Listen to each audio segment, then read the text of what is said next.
Hi, I'm Natalie. I thought love was supposed to conquer all, that family would eventually come around if you just proved yourself worthy enough. Instead, they wrote me out of their lives the moment I said I do to a man they deemed beneath our station. They froze me out of holidays, business opportunities, even their wills. But what they didn't know was that while they were busy protecting their precious reputation, my husband was quietly building an empire that would make their old money look like pocket change. Ever wondered what happens when the family that abandoned you for marrying down discovers your husband could buy and sell them 10 times over? Before we jump back in, tell us where you're tuning in from. And if this story touches you, make sure you're subscribed, because tomorrow, I've saved something extra special for you. The morning fog clung to the hills of Cedar Hills like a protective veil as I stood in the kitchen of our modest rental house, steam rising from my coffee mug in lazy spirals. Through the window, I could see Marcus loading his truck with equipment, the metal toolboxes catching the first rays of Portland's hesitant sunlight. His work boots were already muddy from the job site, his flannel shirt rolled up to reveal forearms that had built more than just houses over the past 3 years. I watched him check his phone, probably coordinating with his crew for the day ahead. There was something about the way he moved, deliberate and confident, that had first caught my attention at that little coffee shop downtown where we'd met. I was grabbing a latte between client meetings, dressed in my pressed blazer and heels, briefcase in hand. He was ordering black coffee, dusty from a morning shift, tool belt still hanging from his waist. When our eyes met across the crowded space, the world seemed to slow down just enough for me to notice the kindness in his smile. That was 4 years ago. 3 years since we'd married in a simple ceremony at the courthouse, just the two of us, and a pair of witnesses we'd pulled from the hallway. It wasn't the wedding my mother had spent 25 years planning in her head, complete with the country club reception and guest list that read like Portland's business directory. It wasn't the merger she had envisioned between our family's accounting firm and some other established dynasty. It was just Marcus and me, promising to love each other through whatever came next. What came next was silence. Not the comfortable kind that settles between two people who understand each other perfectly, but the cold, deliberate silence of doors slamming shut. My parents, Richard and Patricia Brooks, had built their lives on appearances, on the careful cultivation of reputation within Portland's old guard social circles. They owned Brooks and Associates, a prestigious accounting firm that had been handling the books for the city's elite for over 30 years. Their clients weren't just numbers on a spreadsheet.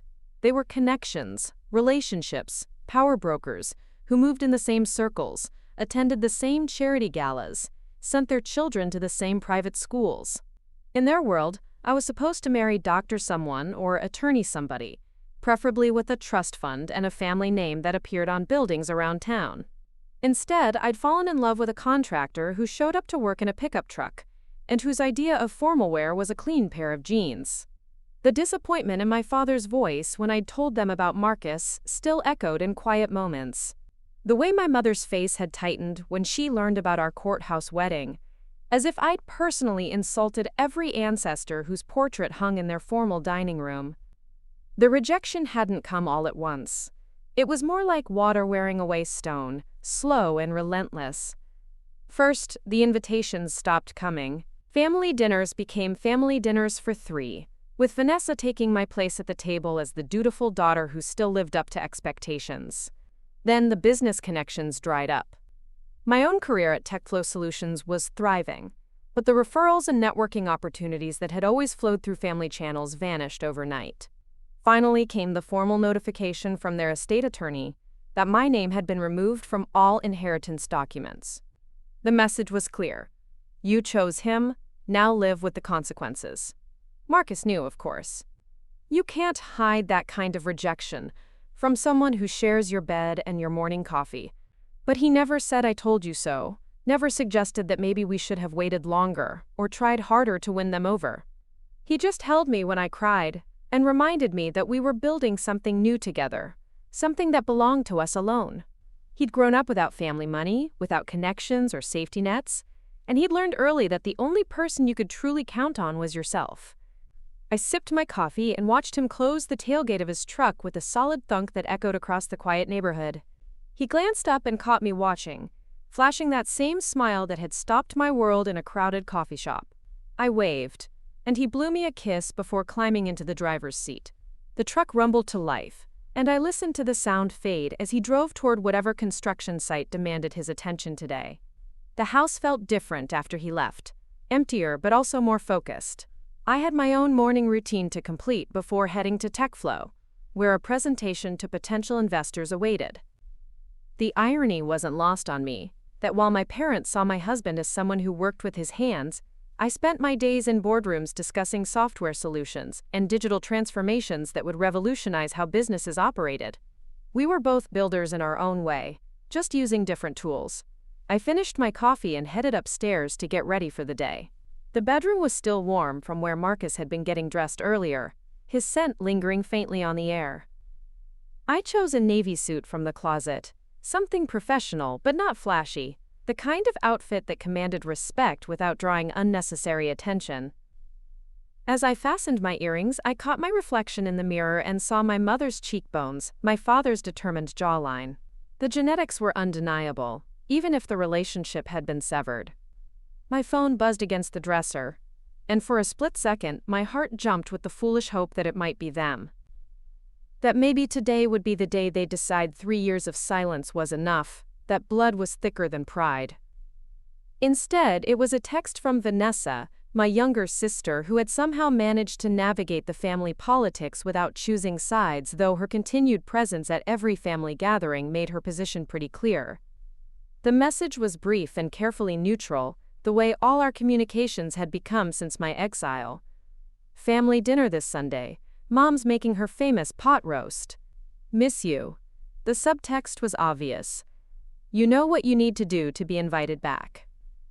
All it would take was admitting that marrying Marcus had been a mistake, that I was ready to come home and resume my proper place in their carefully ordered world. I stared at the message for a long moment, thumb hovering over the keyboard. Part of me wanted to respond with something sharp, something that would cut through the politeness to the hurt underneath. Another part wanted to ignore it entirely, to pretend that Sunday dinners at the family table weren't something I still missed with an ache that settled deep in my chest. Instead, I typed back a simple, "Thanks for thinking of me," and set the phone aside. The drive to TechFlow took me through neighborhoods that gradually shifted from modest suburban homes to sleek office complexes and modern buildings that housed Portland's growing tech industry.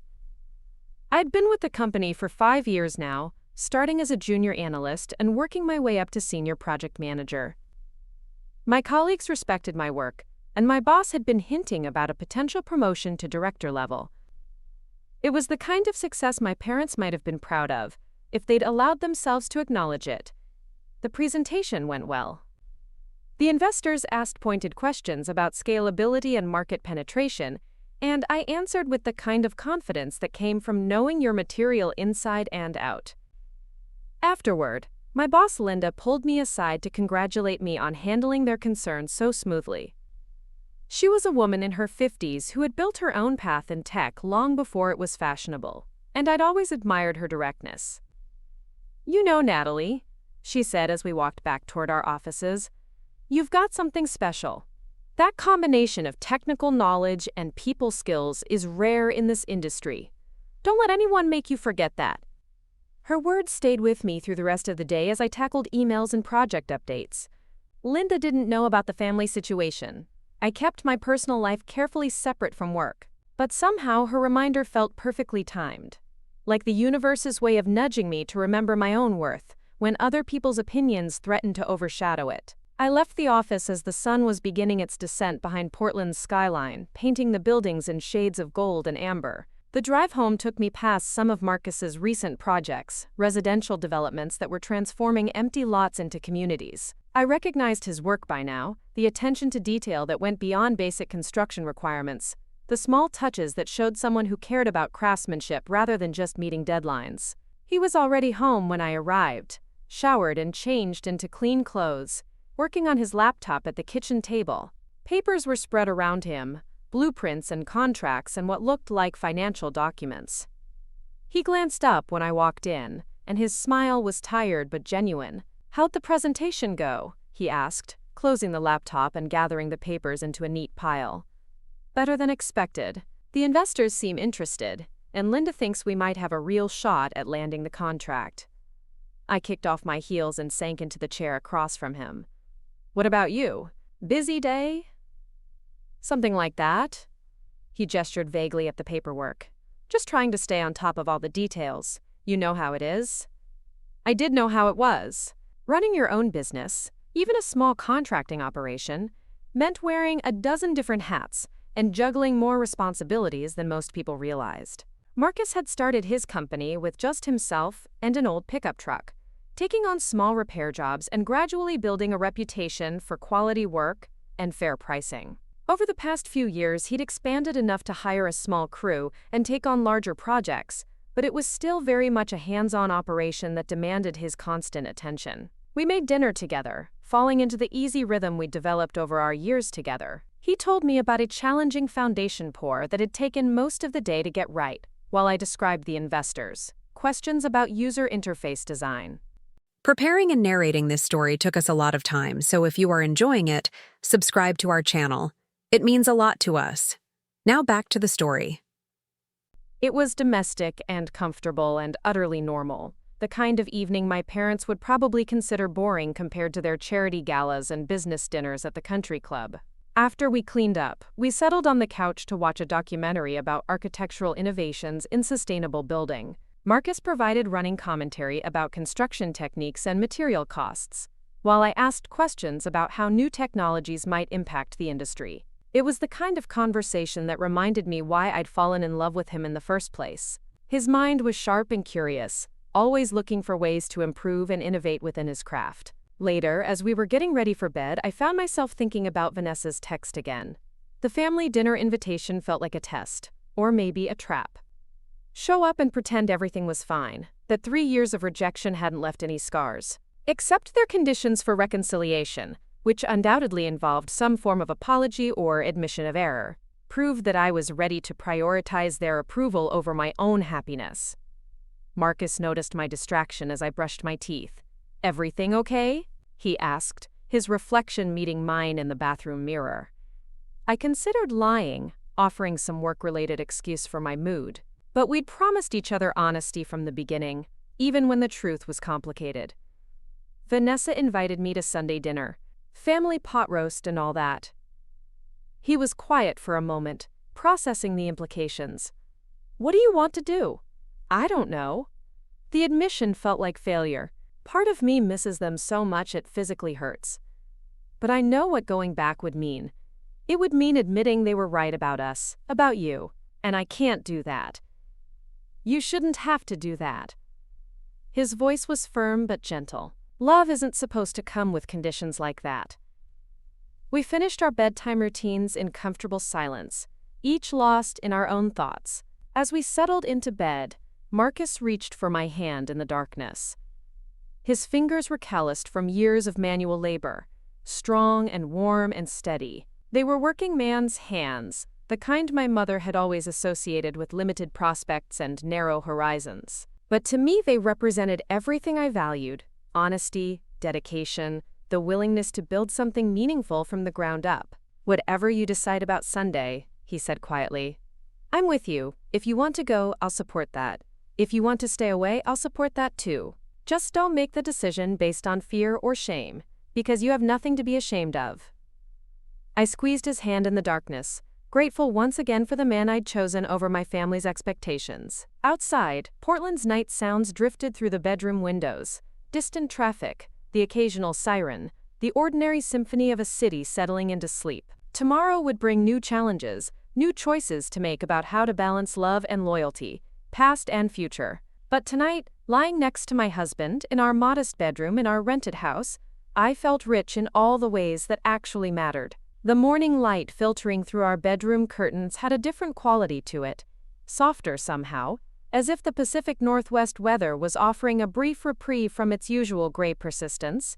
I woke before my alarm, Marcus's steady breathing beside me a comforting rhythm that had become the soundtrack to my mornings. 3 years of marriage, and I still felt that small flutter of contentment when I opened my eyes to find him there, real and solid and mine despite everything my family had done to convince me otherwise. I slipped out of bed quietly, padding barefoot to the kitchen to start the coffee. The ritual had become sacred to me, these few minutes of solitude before the day demanded my attention. As the coffee brewed, I stood at the window watching the neighborhood wake up. Joggers making their morning rounds, dogs being walked by owners still in their pajamas, the gradual increase of traffic as Portland began its daily commute. My phone sat silent on the counter. No new messages from Vanessa or anyone else in my family. The Sunday dinner invitation from yesterday felt like it belonged to another lifetime, though barely 12 hours had passed. I'd spent half the night thinking about it, weighing the cost of reconciliation against the price of continued estrangement. Neither option felt entirely right, but that seemed to be the nature of family relationships that had been fractured by pride and prejudice. Marcus appeared in the doorway as I was pouring my second cup of coffee, hair still messy from sleep, wearing the ancient t-shirt he'd had since college that I kept threatening to throw away but secretly loved. He moved with the easy confidence of someone comfortable in his own skin, reaching around me to grab his travel mug from the cabinet. The gesture was casual, intimate, the kind of small moment that married couples shared thousands of times without thinking about it. "You're up early," he observed, though his tone suggested he'd noticed my restlessness during the night. "Couldn't sleep much. Too much thinking." I handed him the coffee pot, watching him pour with the careful attention he brought to everything he did. "I keep going in circles about this whole family situation." He leaned against the counter, studying my face with the quiet intensity that had first attracted me to him. Marcus had a way of listening that made you feel heard, really heard, not just tolerated while he waited for his turn to speak. It was a quality I'd never fully appreciated until I'd experienced its absence in other relationships. "What's the worst thing that could happen if you went?" he asked finally. The question caught me off guard. I'd been focused on all the reasons not to go, all the ways it could be a trap or a disappointment. "I guess they could make it clear that I'm only welcome if I apologize for marrying you. Or they could spend the whole dinner making passive-aggressive comments about our lifestyle, our house, your work. They could treat it like charity, like they're doing me a favor by allowing me back into their presence. And what's the worst thing that could happen if you don't go?" I considered that, sipping my coffee while I sorted through the possibilities. I could regret it forever. Wonder if this was the moment when reconciliation might have been possible. Vanessa might stop trying to bridge the gap between us. The silence could become permanent. Marcus nodded thoughtfully. "So either way, there's risk involved. The question is which risk feels more manageable to you."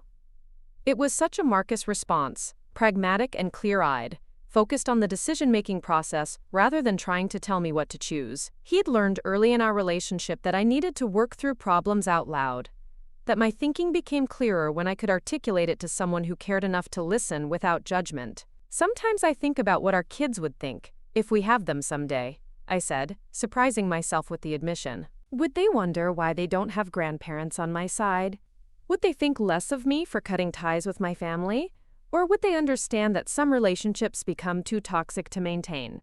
Our hypothetical kids would be lucky to have you as their mother, with or without your parents in the picture." His voice was steady, certain.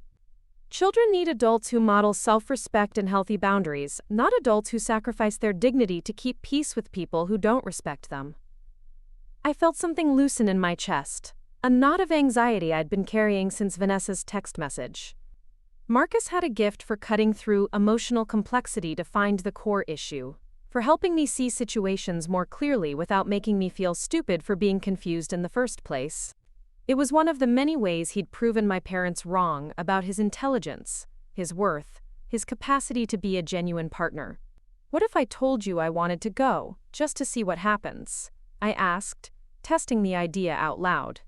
"Then I'd ask if you wanted me to come with you or if you'd prefer to handle it alone." "They didn't invite you." The words came out sharper than I'd intended, carrying 3 years' worth of accumulated hurt. The invitation was specifically for me. Vanessa made that clear. Marcus set down his coffee mug with deliberate care. "That tells you everything you need to know about their intentions, doesn't it? They're not interested in reconciling with the person you've become.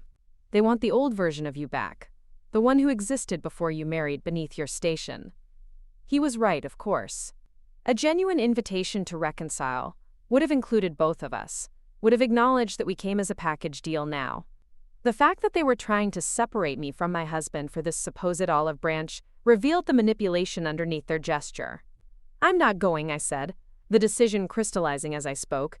"If they want a relationship with me, they need to accept that you're part of the equation. I'm not going to pretend otherwise just to make them comfortable." Marcus smiled, and I could see pride mixed with relief in his expression. "I think that's the right call. But I also want you to know that if you change your mind, if you decide later that you need to try one more time, I'll understand." That was Marcus all over, giving me permission to change my mind even after I'd made a decision that validated his worth and our marriage. It was the kind of generous spirit that made my parents' rejection of him even more infuriating. They saw a contractor with muddy boots and missed everything that actually mattered: his integrity, his intelligence, his capacity for unconditional love. I pulled out my phone and typed a response to Vanessa while my resolve was still strong. "Thank you for thinking of me, but I won't be able to make it. I hope you all have a lovely dinner." Simple, polite, and final. I hit send before I could second-guess myself. The reply came back within minutes. "Are you sure? Mom was really hoping you'd come. Maybe it's time to put the past behind us." I stared at the message, anger rising in my throat like bile. Put the past behind us, as if 3 years of silence and rejection were just some minor misunderstanding that could be brushed away with good intentions and pot roast. As if I were the one being stubborn and unreasonable, clinging to old grievances instead of moving forward. "The past will be behind us when they acknowledge their part in creating it," I typed back. "Until then, I'm not interested in pretending everything is fine." This time, there was no immediate response. I imagined Vanessa showing the text to our parents, the three of them discussing my continued defiance over their morning coffee and newspaper. Would they be disappointed or secretly relieved that they didn't have to deal with the awkwardness of having me at their table? Did they miss me at all? Or had they successfully written me out of their story the way they'd written me out of their wills? Marcus had been watching me throughout the text exchange, reading my body language like the familiar book I'd become to him over our years together. "How do you feel?" he asked, sad, I admitted, but also clear, like I finally stopped hoping for something that was never going to happen. He reached across the small space between us and pulled me into a hug that smelled like coffee and clean cotton and home. We stood there in our modest kitchen, holding each other while Portland woke up outside our windows, and I felt something shift inside me. Not healing, exactly, but the kind of acceptance that makes healing possible. "We should do something special this Sunday," Marcus said against my hair. "Something that's just ours, that has nothing to do with anyone else's expectations." I pulled back to look at his face, seeing the determination there, the quiet strength that had carried me through 3 years of family rejection. "What did you have in mind?" "How about we drive out to the coast? Find some little town we've never been to, eat fish and chips on the beach, maybe stay overnight at one of those bed and breakfasts that looks like it's been there forever." The idea sounded perfect, exactly the kind of spontaneous adventure that my parents would consider frivolous and irresponsible. "Won't you need to prep for Monday's job?" "The job will wait." Sometimes, you have to prioritize what actually matters. I kissed him then, there in our kitchen, with the morning light streaming through the windows and the coffee getting cold on the counter. It was the kind of kiss that reminded me why I'd chosen this life, this man, this future, that looked nothing like what my parents had planned for me, but felt more authentic than anything their money and connections could have bought. Later that morning, as Marcus loaded his truck for another day of building other people's dreams, I stood in the doorway and watched him work. His movements were efficient and practiced, each tool finding its proper place in the organized chaos of his mobile workshop. He'd built his business from nothing, one satisfied customer at a time, without the benefit of family money or social connections, or any safety net beyond his own skill and determination. My parents saw manual labor and assumed limited intelligence, limited prospects, a limited life. They couldn't see past their own prejudices to recognize the entrepreneurial spirit, the problem-solving abilities, the leadership qualities that made Marcus's crews respect him and his clients recommend him to their friends. They'd reduced him to a stereotype without ever bothering to learn who he actually was. "See you tonight?" he called as he climbed into the truck. "Maybe we can look at some coastal B&Bs online, start planning our escape from reality." I waved as he drove away, already looking forward to our weekend rebellion against family expectations and social obligations. For the first time in days, I felt light, unburdened by the weight of other people's approval. The decision not to attend Sunday dinner hadn't been about punishing my parents or proving a point. It had been about choosing self-respect over reconciliation on their terms. As I got ready for work, I thought about the Sunday dinners of my childhood. The formal dining room with its heavy furniture and carefully arranged flowers. The conversations that centered around business and social obligations, in which families were rising or falling in Portland's hierarchical social structure. I'd loved those dinners once, had felt special to be included in the adult discussions, proud to be a Brooks and everything that name represented in our community. But now I could see the narrowness of that world, the way it required everyone to fit into predetermined roles and expectations. There was no room for individual choice, no tolerance for coloring outside the carefully drawn lines of respectability. Love was conditional, acceptance was earned through compliance, and family loyalty flowed only in one direction. I preferred our Sunday mornings in the kitchen, coffee and honest conversation, and the freedom to make choices based on our own values rather than someone else's definition of success. It was a smaller life in terms of social recognition and financial resources, but it was wholly ours in a way that my childhood had never been. We were building something authentic together, something that couldn't be taken away by disapproving parents or changing social fortunes. The drive to Tech Flow took me past construction sites and office buildings, through neighborhoods that represented different versions of the American dream. Some houses spoke of old money and inherited status, while others showed the pride of people who'd worked their way into homeownership through determination and sacrifice. Marcus's work was scattered throughout the city, modest but solid contributions to the landscape that would outlast most of the social drama that seemed so important to my parents' generation. At work, I threw myself into projects with renewed energy, grateful for the distraction and the reminder that my worth wasn't tied to my family's approval. Linda complimented my presentation from the day before and mentioned that the investors had asked specifically about my background and experience. It was the kind of professional validation that felt earned rather than inherited, based on actual accomplishments rather than social connections. During lunch, I found myself thinking about the weekend trip Marcus had suggested, imagining us walking along some windswept Oregon beach, holding hands and making plans for a future that belonged entirely to us. The image felt revolutionary somehow, the idea of choosing joy over obligation, adventure over duty, love over fear. My phone buzzed with another text from Vanessa, this one more persistent than the others. "Mom asked me to try one more time. She really wants to see you, Natalie. Can't you just give her a chance?" I stared at the message for a long time, feeling the familiar tug of guilt and longing that my family had always been expert at manipulating. Give her a chance, as if the past 3 years of silence had been my fault, as if I were the one who needed to make amends.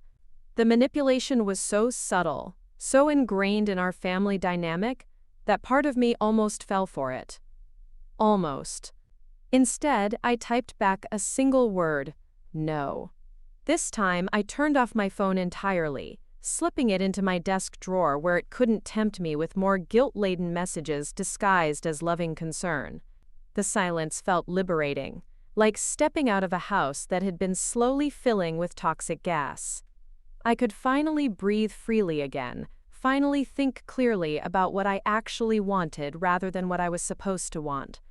The rest of the day passed in a blur of productive work and pleasant interactions with colleagues who valued my contributions without needing to know my family pedigree.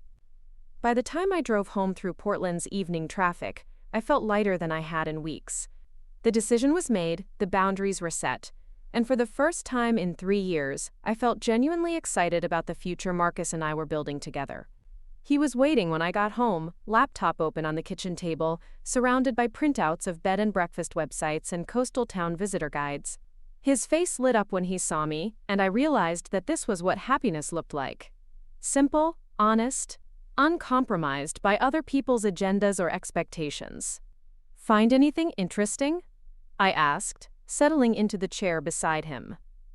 Several possibilities, he said, turning the laptop so I could see the screen. But I think you should pick. This is your weekend of rebellion, after all. I laughed, feeling giddy with the freedom of choice, the luxury of making decisions based purely on what would make us happy. It was such a small thing, planning a weekend getaway, but it felt revolutionary after years of having my choices judged and found wanting by people who claimed to love me. This one, I said, pointing to a Victorian house perched on a bluff overlooking the Pacific. It looks like the kind of place where you can disappear from the world for a while. Marcus grinned and reached for his phone to make the reservation. As he spoke to the innkeeper, I listened to his voice, warm and genuine, and completely at ease with who he was and what he wanted. It struck me then that this was what my parents had never understood. Marcus's contentment with himself, his lack of need for external validation or social climbing. They'd mistaken his humility for lack of ambition, his satisfaction with honest work for limited imagination. But I knew better. I knew that it took incredible strength to remain authentic in a world that constantly pressured you to become someone else. I knew that Marcus's quiet confidence came from a deep well of self-knowledge that no amount of money or status could buy. And I knew that choosing him over my family's approval was the smartest decision I'd ever made, even if it had cost me more than I'd expected when I'd made it 3 years ago. As he finished the reservation and closed the laptop with a satisfied smile, I realized that we weren't just planning a weekend escape. We were claiming our right to happiness on our own terms, creating memories that belonged to no one but us. And that felt like the most profound act of rebellion I could imagine. The weekend at the coast had been exactly what we needed. 2 days of walking windswept beaches, eating clam chowder in tiny cafes, and falling asleep to the sound of waves crashing against the rocks below our window. We'd talked about everything and nothing, made love with the ocean breeze coming through the open windows, and for 48 hours managed to forget that there was a world beyond us that demanded explanations or apologies for our choices. But Monday morning brought us back to reality with the jarring efficiency of an alarm clock. I was in the middle of reviewing quarterly reports when my phone rang, displaying a number I didn't recognize but with a Portland area code. Something made me answer instead of letting it go to voicemail, maybe curiosity or maybe the lingering contentment from our weekend away. Natalie Brooks? The voice was crisp, professional, unfamiliar. This is Natalie Rivera. I corrected automatically, still protective of my married name, even though most of my professional contacts knew me by my maiden name. There was a pause, the sound of papers rustling. I apologize. I'm calling from Cascade Business Journal. My name is Jennifer Walsh, and I'm working on a feature about emerging businesses in the Pacific Northwest construction industry. Your husband's company, Rivera Construction, has been recommended to us by several sources as an innovative leader in sustainable building practices. I felt my eyebrows rise in surprise. Rivera Construction was Marcus's company, but I'd never heard anyone describe it as a leader in anything beyond quality workmanship and fair pricing. I'm sorry, I think there might be some confusion. My husband runs a small contracting business, mostly residential work. According to our research, Rivera Construction has secured several major commercial contracts in the past 18 months, including the new mixed-use development in the Pearl District and the affordable housing project in Southeast Portland. We're particularly interested in his company's commitment to environmentally sustainable materials and practices. The Pearl District project. I knew Marcus had been working on something bigger lately, had seen the changes in his schedule and the increase in paperwork scattered around our kitchen table. But I'd assumed it was just a larger residential job, maybe a custom home for a wealthy client. The Pearl District was where Portland's most expensive condos and trendy restaurants were located. It wasn't the kind of place where small contractors usually got work. I think you'd be better off speaking with my husband directly, I said, trying to process this information while maintaining my professional composure. I can give you his number if you'd like. Actually, we were hoping to approach this as a family business story. The successful entrepreneur and his partner, that sort of angle. Would you be available for a joint interview later this week? Family business. Partner. The words felt strange in my mouth. Foreign concepts when applied to Marcus and me. We'd always kept our professional lives separate, partly out of necessity, and partly because it seemed simpler that way. I handled software solutions for corporate clients, He built things with his hands.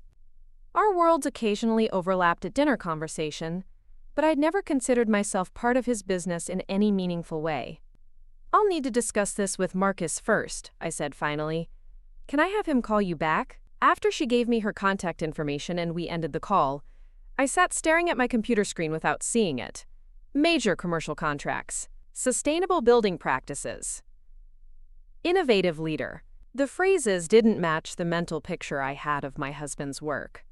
Though I realized with some embarrassment that I'd never asked very detailed questions about his recent projects. I knew he was busy, knew he was successful enough to support us comfortably, but I'd somehow failed to notice that his small contracting business might have grown into something more significant. When I got home that evening, Marcus was in the shower, and I could hear him humming something tuneless and cheerful over the sound of running water.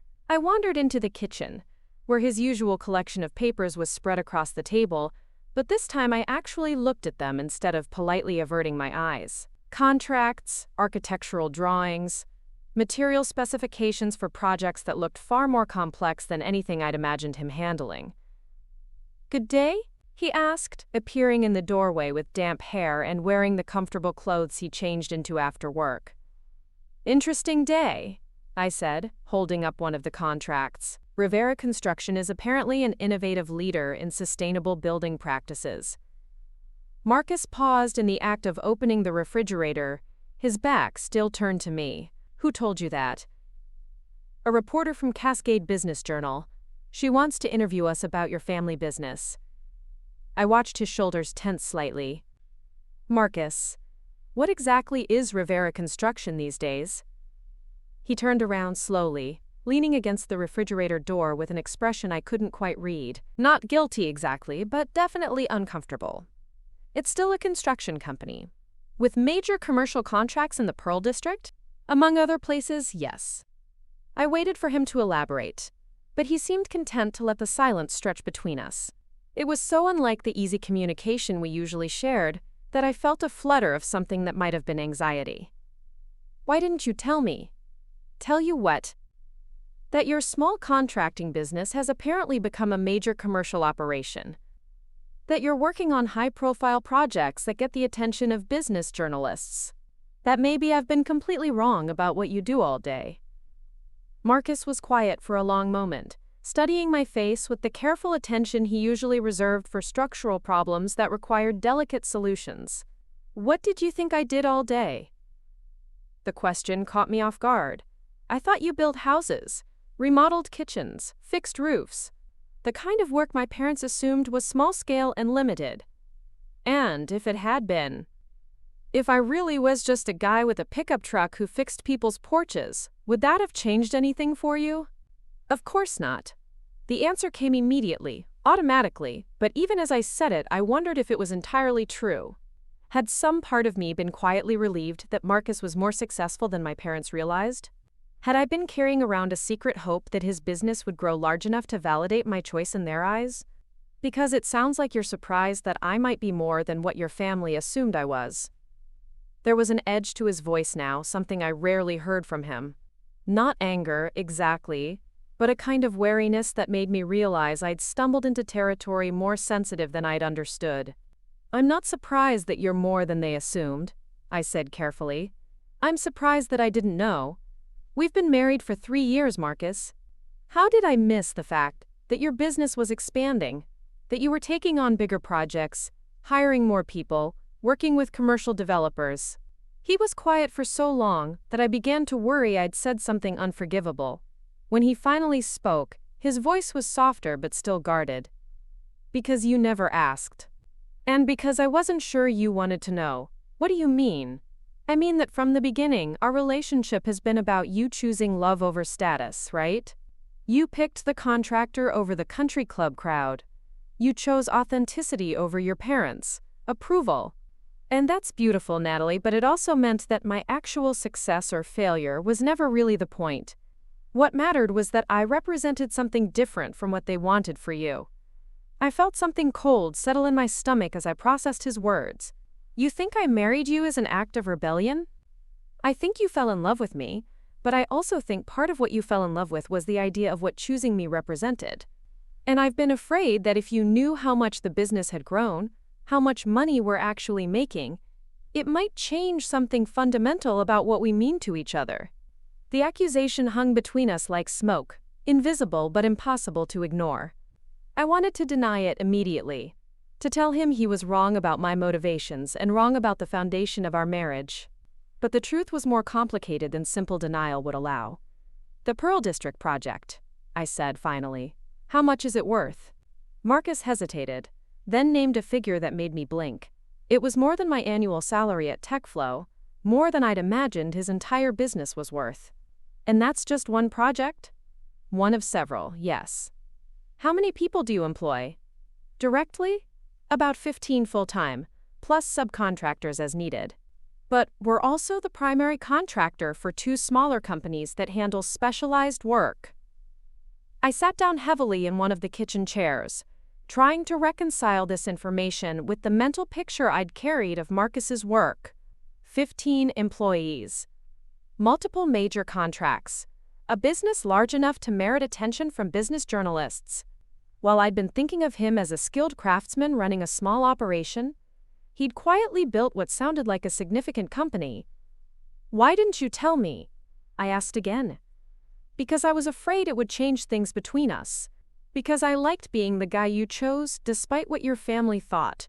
Not because of what I could provide financially.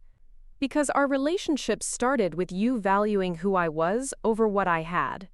And I didn't want money to complicate that." I understood what he was saying, could even appreciate the thoughtfulness behind his reasoning, but I also felt a strange sense of betrayal, as if he'd been protecting me from information I had a right to know. We were supposed to be partners, building a life together based on honesty and mutual respect. How could he keep something this significant from me? "You should have trusted me," I said finally. "Maybe. But I also know how much your family's rejection hurt you. I know how hard you've worked to convince yourself that their opinion doesn't matter.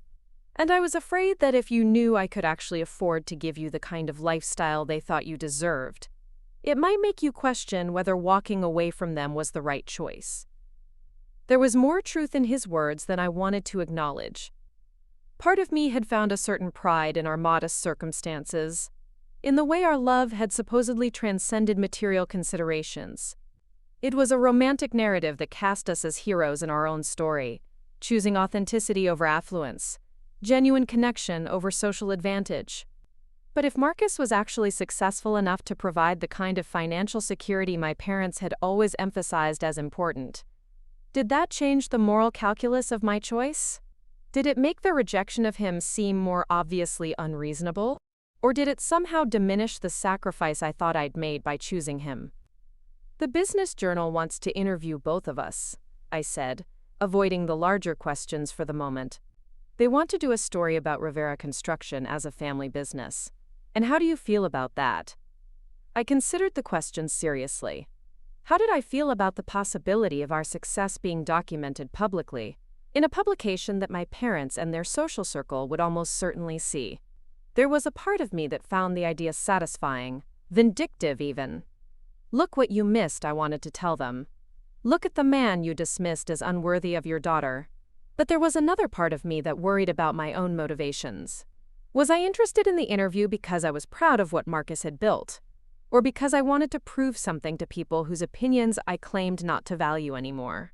"I think we should do it," I said finally. "Not because of my family, but because what you've accomplished deserves recognition. You've built something significant, Marcus. You've created jobs and completed projects that improve the community. That's worth celebrating, even though I didn't tell you about it." "We'll need to work on the communication thing," I admitted, "but I understand why you were cautious. And I want you to know that the size of your business, the amount of money you make, none of that changes why I married you. I fell in love with your character, not your potential earning capacity." Marcus crossed the kitchen and pulled me to my feet, wrapping his arms around me in the kind of embrace that felt like coming home. "I should have trusted you with the truth from the beginning. I'm sorry I didn't."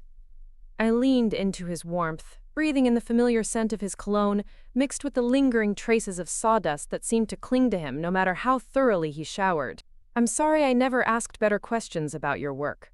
I think I was so focused on defending our choice to be together that I stopped paying attention to who you were becoming.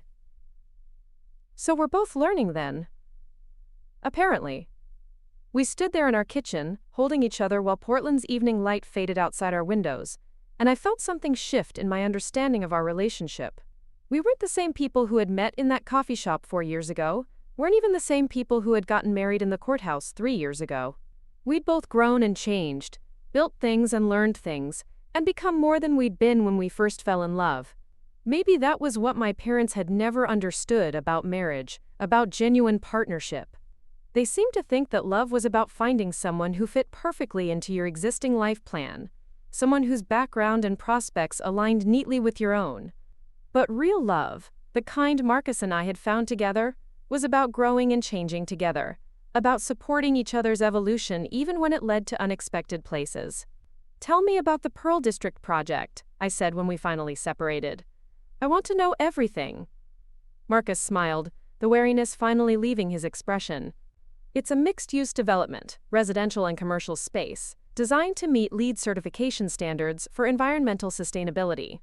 We're using reclaimed materials where possible, energy-efficient systems throughout, and innovative techniques for minimizing construction waste." As he talked, his face lit up with the passion he brought to his work, the same enthusiasm I'd seen when he discussed smaller projects but amplified by the scope and significance of what he was creating. This was the man I'd married, I realized, not some simplified version of him I'd constructed to fit my narrative about choosing love over status. "The affordable housing project is even more interesting from a technical standpoint," he continued, pulling out architectural drawings to show me the innovative design solutions they developed to maximize space efficiency while maintaining livability standards. "We're trying to prove that sustainable construction doesn't have to be more expensive if you're smart about material choices and energy systems." I listened to him explain load-bearing modifications and solar panel integration and felt a familiar flutter of attraction, the same one I'd experienced when we first met, and I'd recognized the intelligence behind his quiet confidence. My parents had been so wrong about him, so completely blind to everything that actually mattered. But as the evening progressed, and Marcus shared more details about his business operations, I also began to understand the full scope of what he'd kept from me. This wasn't just about money or contracts or the size of his operation. It was about a fundamental aspect of who he'd become over the past few years, a professional identity that I'd somehow missed completely. Rivera Construction wasn't just Marcus's job. It was his legacy, his contribution to building a better Portland for future generations. The employees who depended on him for their livelihoods, the clients who trusted him with their projects, the community that benefited from his commitment to sustainable practices, all of it represented a level of responsibility and impact that I'd never fully appreciated. "I want to be more involved," I said as we cleaned up the dinner dishes together. "Not in the business necessarily, but in understanding what you're doing, supporting your goals, being a real partner in all of this." "I'd like that," Marcus said simply. "I've missed having someone to share the challenges with, someone who understands what I'm trying to build." "What challenges?" He was quiet for a moment, loading plates into the dishwasher with the methodical care he brought to everything. "Growth brings complications. More employees means more responsibility for their welfare. Bigger projects mean bigger risks if something goes wrong. And success attracts attention, not all of it welcome." "What kind of attention?" "Competitors who don't appreciate our approach to labor relations or environmental standards. Clients who assume that because we're successful, we must be overcharging. And sometimes, people from your past who suddenly find reasons to get in touch." The last comment sent a chill through me, though I wasn't sure why. "People from my past?" Marcus finished loading the dishwasher and turned to face me, his expression serious. "Your father called me last week." The words hit me like cold water. "What?" He'd heard about the Pearl District contract somehow, probably through his business connections. Wanted to have lunch, discuss potential opportunities for collaboration between Brooks and Associates and Rivera Construction. I stared at him, trying to process this information. My father, who had spent 3 years treating Marcus like he didn't exist, had suddenly reached out to discuss business opportunities? "What did you tell him?" "I told him I'd need to discuss it with my wife first." And what do you think? Marcus leaned against the counter, studying my face carefully. I think your father is a businessman who recognizes an opportunity when he sees one. I think he's realized that Rivera Construction might be worth knowing, regardless of his personal feelings about our marriage. And I think this conversation was always going to happen eventually, once our success became visible enough to matter to people like him. Do you want to have lunch with him? That depends entirely on what you want, Natalie. This is your family we're talking about, your relationship to navigate. I'm successful enough now that I don't need their approval or their business connections. But if you think this might be a path toward reconciliation, I'm willing to explore it. I thought about my father, Richard Brooks, with his perfectly pressed suits and careful attention to social hierarchies. The idea of him reaching out to Marcus after 3 years of silence would have been laughable a week ago. But if Marcus was right about the size and scope of Rivera Construction, if my husband had quietly built the kind of business that commanded respect in Portland's commercial circles, then my father's sudden interest made perfect sense. The question was whether I wanted reconciliation on these terms, built on Marcus's professional success rather than genuine acceptance of our marriage or acknowledgement of the pain their rejection had caused. Did it matter why they were reaching out, as long as they were reaching out? I need to think about it, I said finally. Of course. But, Natalie, whatever you decide, I want you to know that I don't need their validation, I don't need their business connections, or their social approval.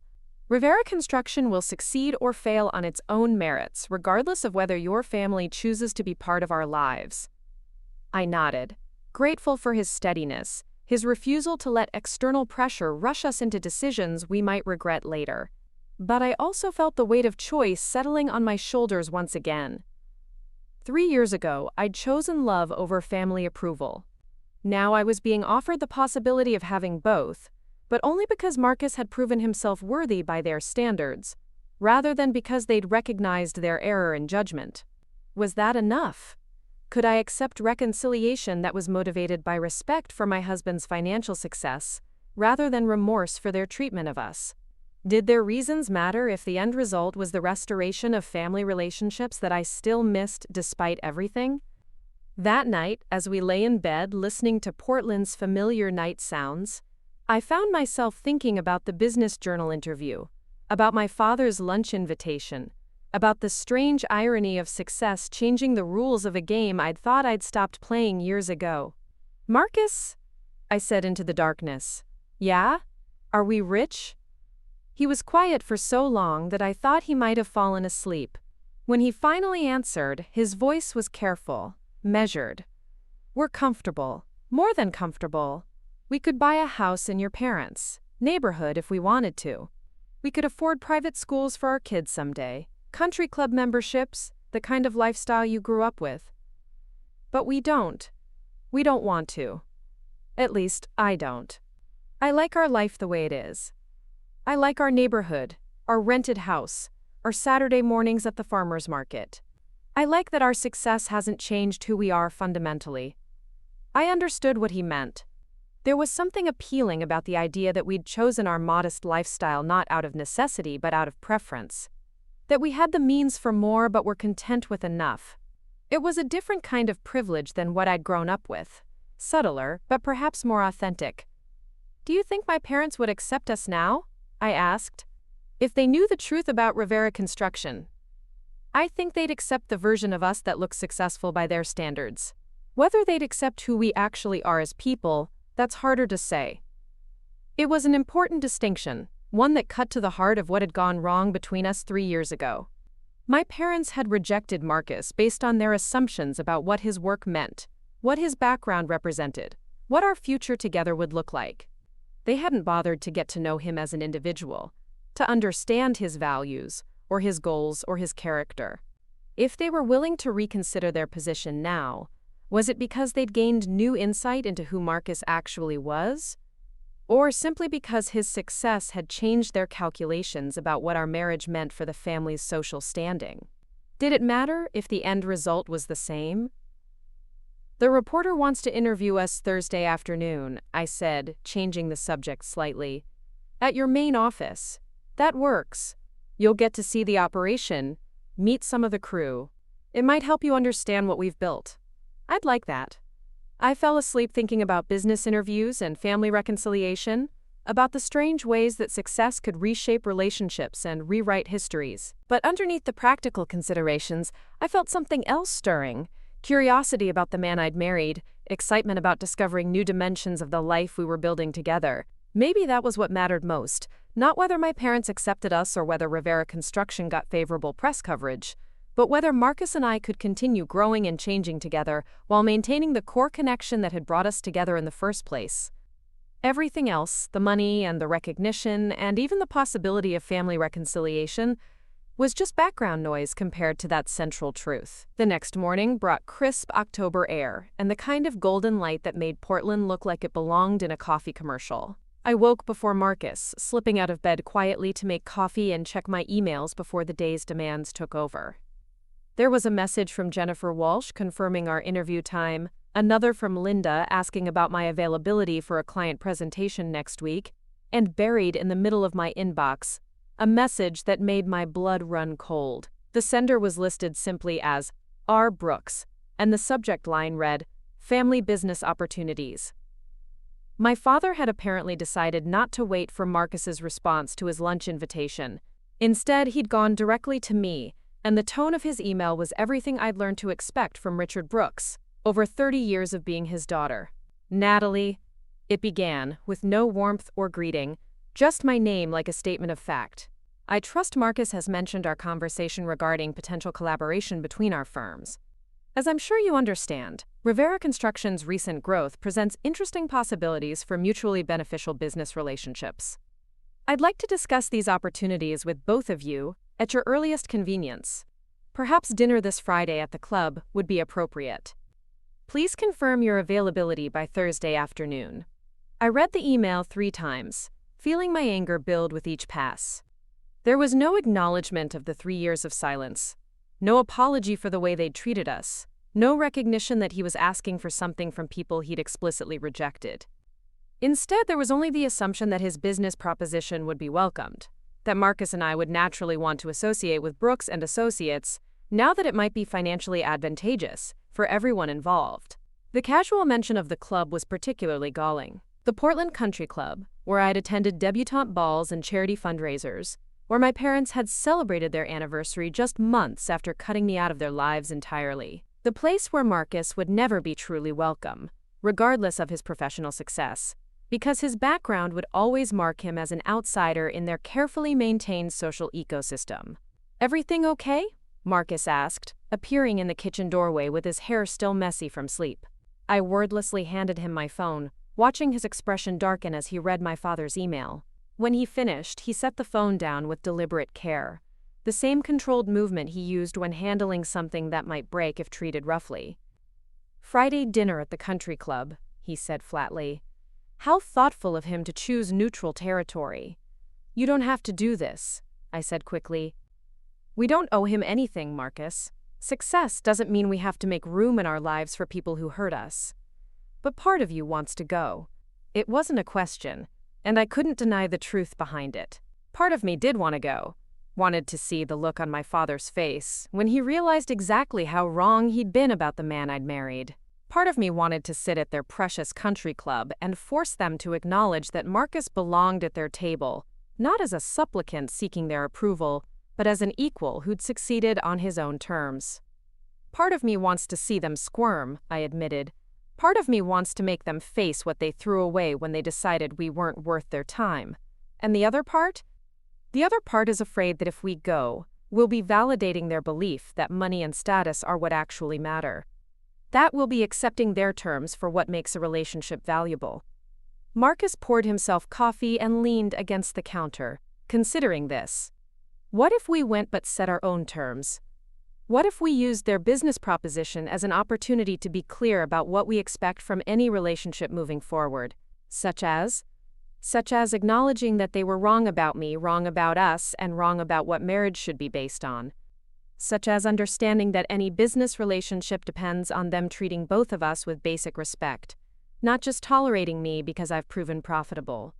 Quote, "The idea had a certain appeal, the possibility of turning my father's calculated invitation into something more honest and productive. But it also felt dangerous, like walking into a trap that was disguised as an opportunity. "They'll never admit they were wrong," I said.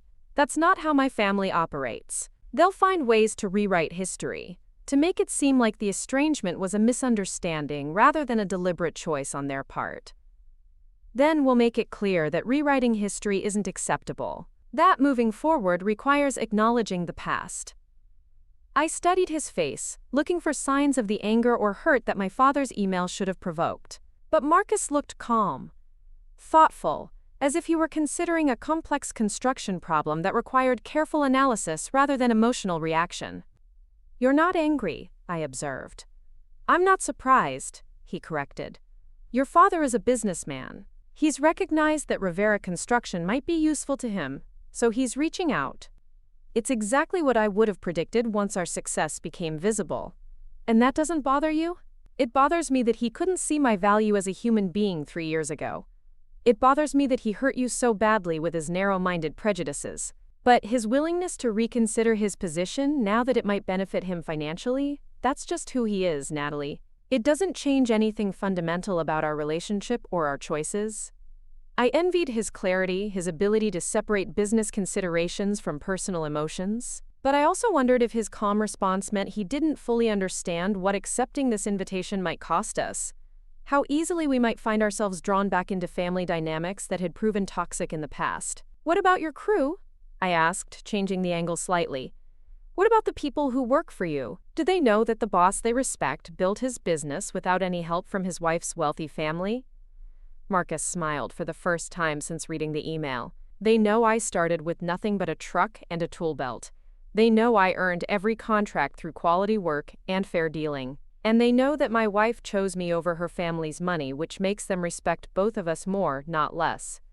So going to dinner with my father wouldn't change their opinion of you? Not if I handle it right. Not if I make it clear that I'm considering his proposition as an equal. Not as someone seeking his approval or validation."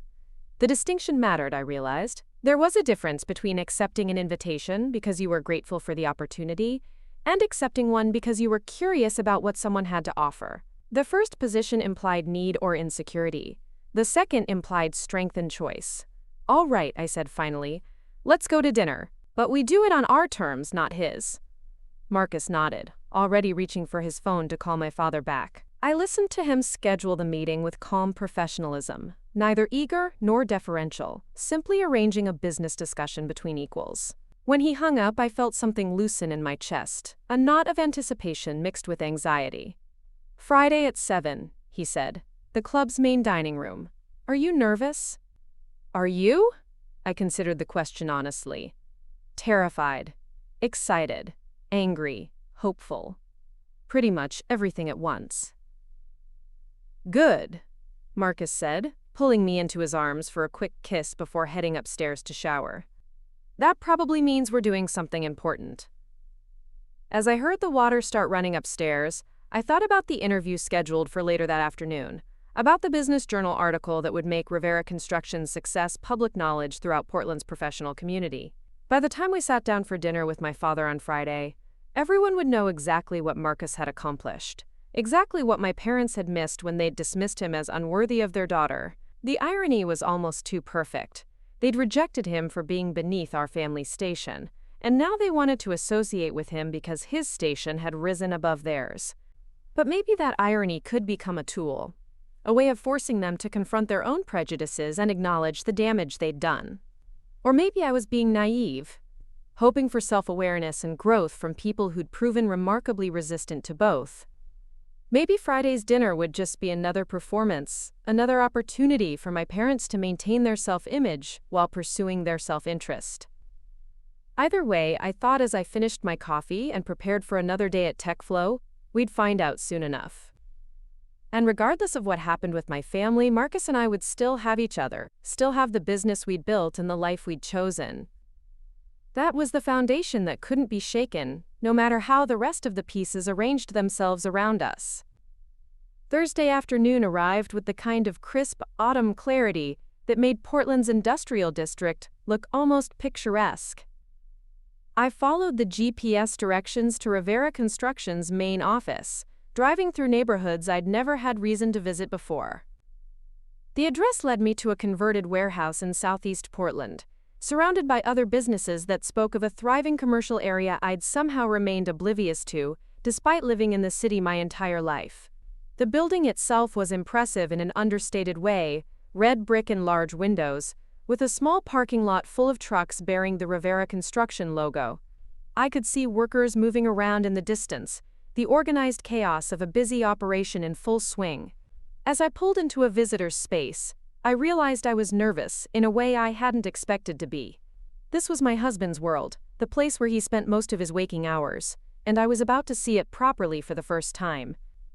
Jennifer Walsh was waiting inside the reception area, a woman in her 40s with sharp eyes, and a recording device that looked more sophisticated than anything I used at TechFlow. She greeted me with professional warmth and explained that she'd already spent an hour touring the facility with Marcus, getting background shots and talking to several of his employees about working conditions and company culture. "Your husband is impressive," she said as we waited for Marcus to finish a phone call with a client. "His crew clearly respects him, and several people mentioned how rare it is to find a contractor who prioritizes both quality and worker welfare the way he does." I felt a flutter of pride mixed with embarrassment at my own ignorance. These were aspects of Marcus's character I'd always known existed, but I'd never seen them in action on this scale before. The man Jennifer was describing sounded like a leader, someone whose decisions affected dozens of families and whose reputation carried weight throughout Portland's construction industry. Marcus appeared from what I assumed was his office, looking more formal than usual in pressed khakis and a button-down shirt that emphasized the breadth of his shoulders. He moved through the reception area with easy confidence, greeting me with a quick kiss before turning his attention to Jennifer. "Ready for the grand tour?" he asked, and something in his tone suggested he was genuinely excited to show me what he'd built. The tour started in the main workspace, a cavernous area filled with drafting tables, material samples, and scale models of various projects. The walls were covered with photographs of completed buildings, awards from trade associations, and what appeared to be thank you notes from satisfied clients. I recognized some of the buildings from around Portland, structures I'd driven past countless times without realizing my husband had played a role in their creation. "This is where we do most of our project planning," Marcus explained, gesturing toward a team of 3 people huddled around architectural drawings. "Every job gets mapped out in detail before we break ground. Everything from material sourcing to waste management to final inspection schedules." Jennifer asked questions about sustainable building practices and innovative construction techniques, while I found myself studying the faces of Marcus's employees. They were younger than I'd expected, a diverse group of men and women who looked like they belonged in a tech startup rather than a traditional construction company. Several of them nodded respectfully as we passed, and I caught fragments of conversations about solar panel installations and energy-efficient insulation materials. "Innovation in construction happens slowly," Marcus was saying to Jennifer. "But when you're committed to it, you can make a real difference in how buildings perform over their lifetime. We're not just putting up structures. We're creating environments where people will live and work for decades." The passion in his voice was unmistakable, the same enthusiasm I'd heard when he talked about smaller projects but amplified by the scope of what he was describing. This wasn't just a job for him, it was a mission, a way of contributing to Portland's future that went far beyond the financial rewards. We moved through the warehouse to a smaller area, where several workers were assembling what looked like prefabricated wall sections. Marcus explained that they'd developed a system for creating modular components off-site, which reduced construction time and minimized waste while maintaining quality standards that exceeded industry norms. "The affordable housing project Jennifer mentioned uses these techniques extensively," he said, running his hand along one of the wall sections with obvious pride. "We can deliver a finished unit at 30% below market cost without compromising on materials or craftsmanship." Jennifer scribbled notes rapidly, clearly impressed by what she was seeing. "How long did it take you to develop this system?" "About 2 years of experimentation, working with architects and engineers who shared our vision for sustainable, affordable construction. We lost money on several projects while we figured out the processes, but it was worth it to prove the concept worked." I felt something twist in my chest as I listened to him describe those experimental years, realizing they'd coincided with some of the most difficult periods in our marriage. While I'd been focused on my own career challenges and dealing with my family's rejection, Marcus had been quietly revolutionizing his approach to construction, taking financial risks and working longer hours to build something unprecedented. "Your wife works in tech, doesn't she?" Jennifer asked, turning to include me in the conversation. "Do you see connections between what you're both doing professionally?" The question caught me off guard. I'd never thought about parallels between software development and construction, never considered whether Marcus's work might have anything in common with my own focus on digital solutions and business optimization. "Actually, yes," Marcus said before I could formulate a response. "Natalie's always been interested in systems thinking, finding ways to make complex processes more efficient and user-friendly. A lot of what we've developed here came from applying those same principles to construction management." "You mean I've been inadvertently consulting on your business without knowing it?" I asked, half joking but also curious about what he meant. "Remember all those dinner-time conversations about project management software and quality control metrics? Remember when you helped me figure out how to track material costs more accurately using spreadsheet formulas you'd learned at TechFlow?" Marcus smiled. "You've been part of this operation longer than you realized." Jennifer looked delighted by this revelation, clearly sensing a story angle she hadn't expected. "So this really is a family business, just not in the traditional sense?" "More like a marriage of complementary skills," I said, finally finding my footing in the conversation. "I handle digital systems and process optimization. He handles physical construction and team management. We've been problem-solving together without really thinking about it as collaboration." The interview continued for another hour, with Jennifer asking detailed questions about our individual backgrounds, our relationship, and our plans for the future.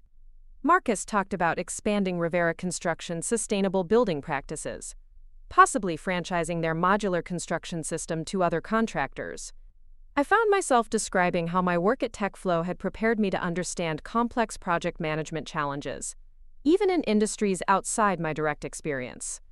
By the time Jennifer packed up her recording equipment and camera, I felt like I discovered a new dimension of my marriage.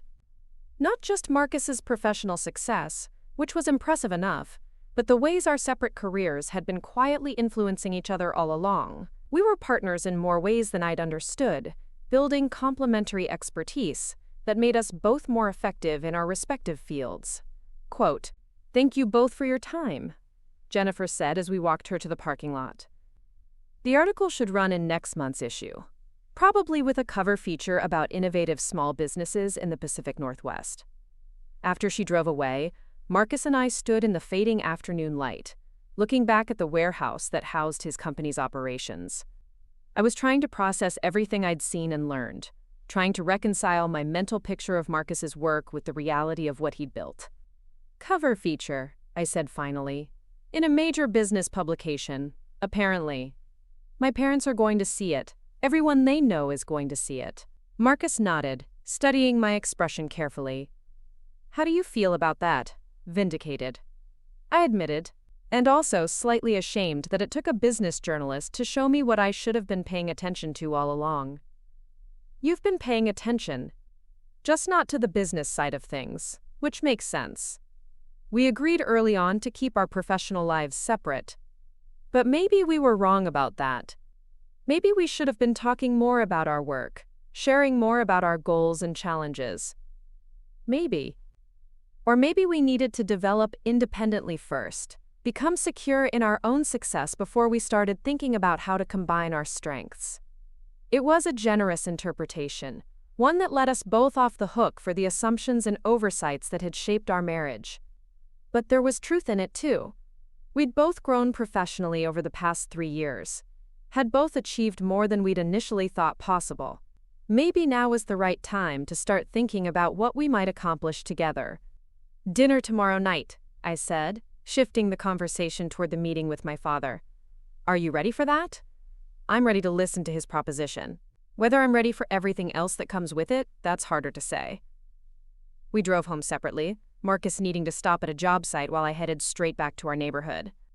During the drive, I found myself looking at Portland with new eyes, noticing construction projects and wondering if Rivera Construction might have been involved, seeing buildings differently now that I understood more about what went into creating them. At home, I called Linda to let her know I might need some flexibility in my schedule over the next few weeks. Without going into details, I explained that there were some family situations developing that might require my attention. "Family's important," Linda said simply.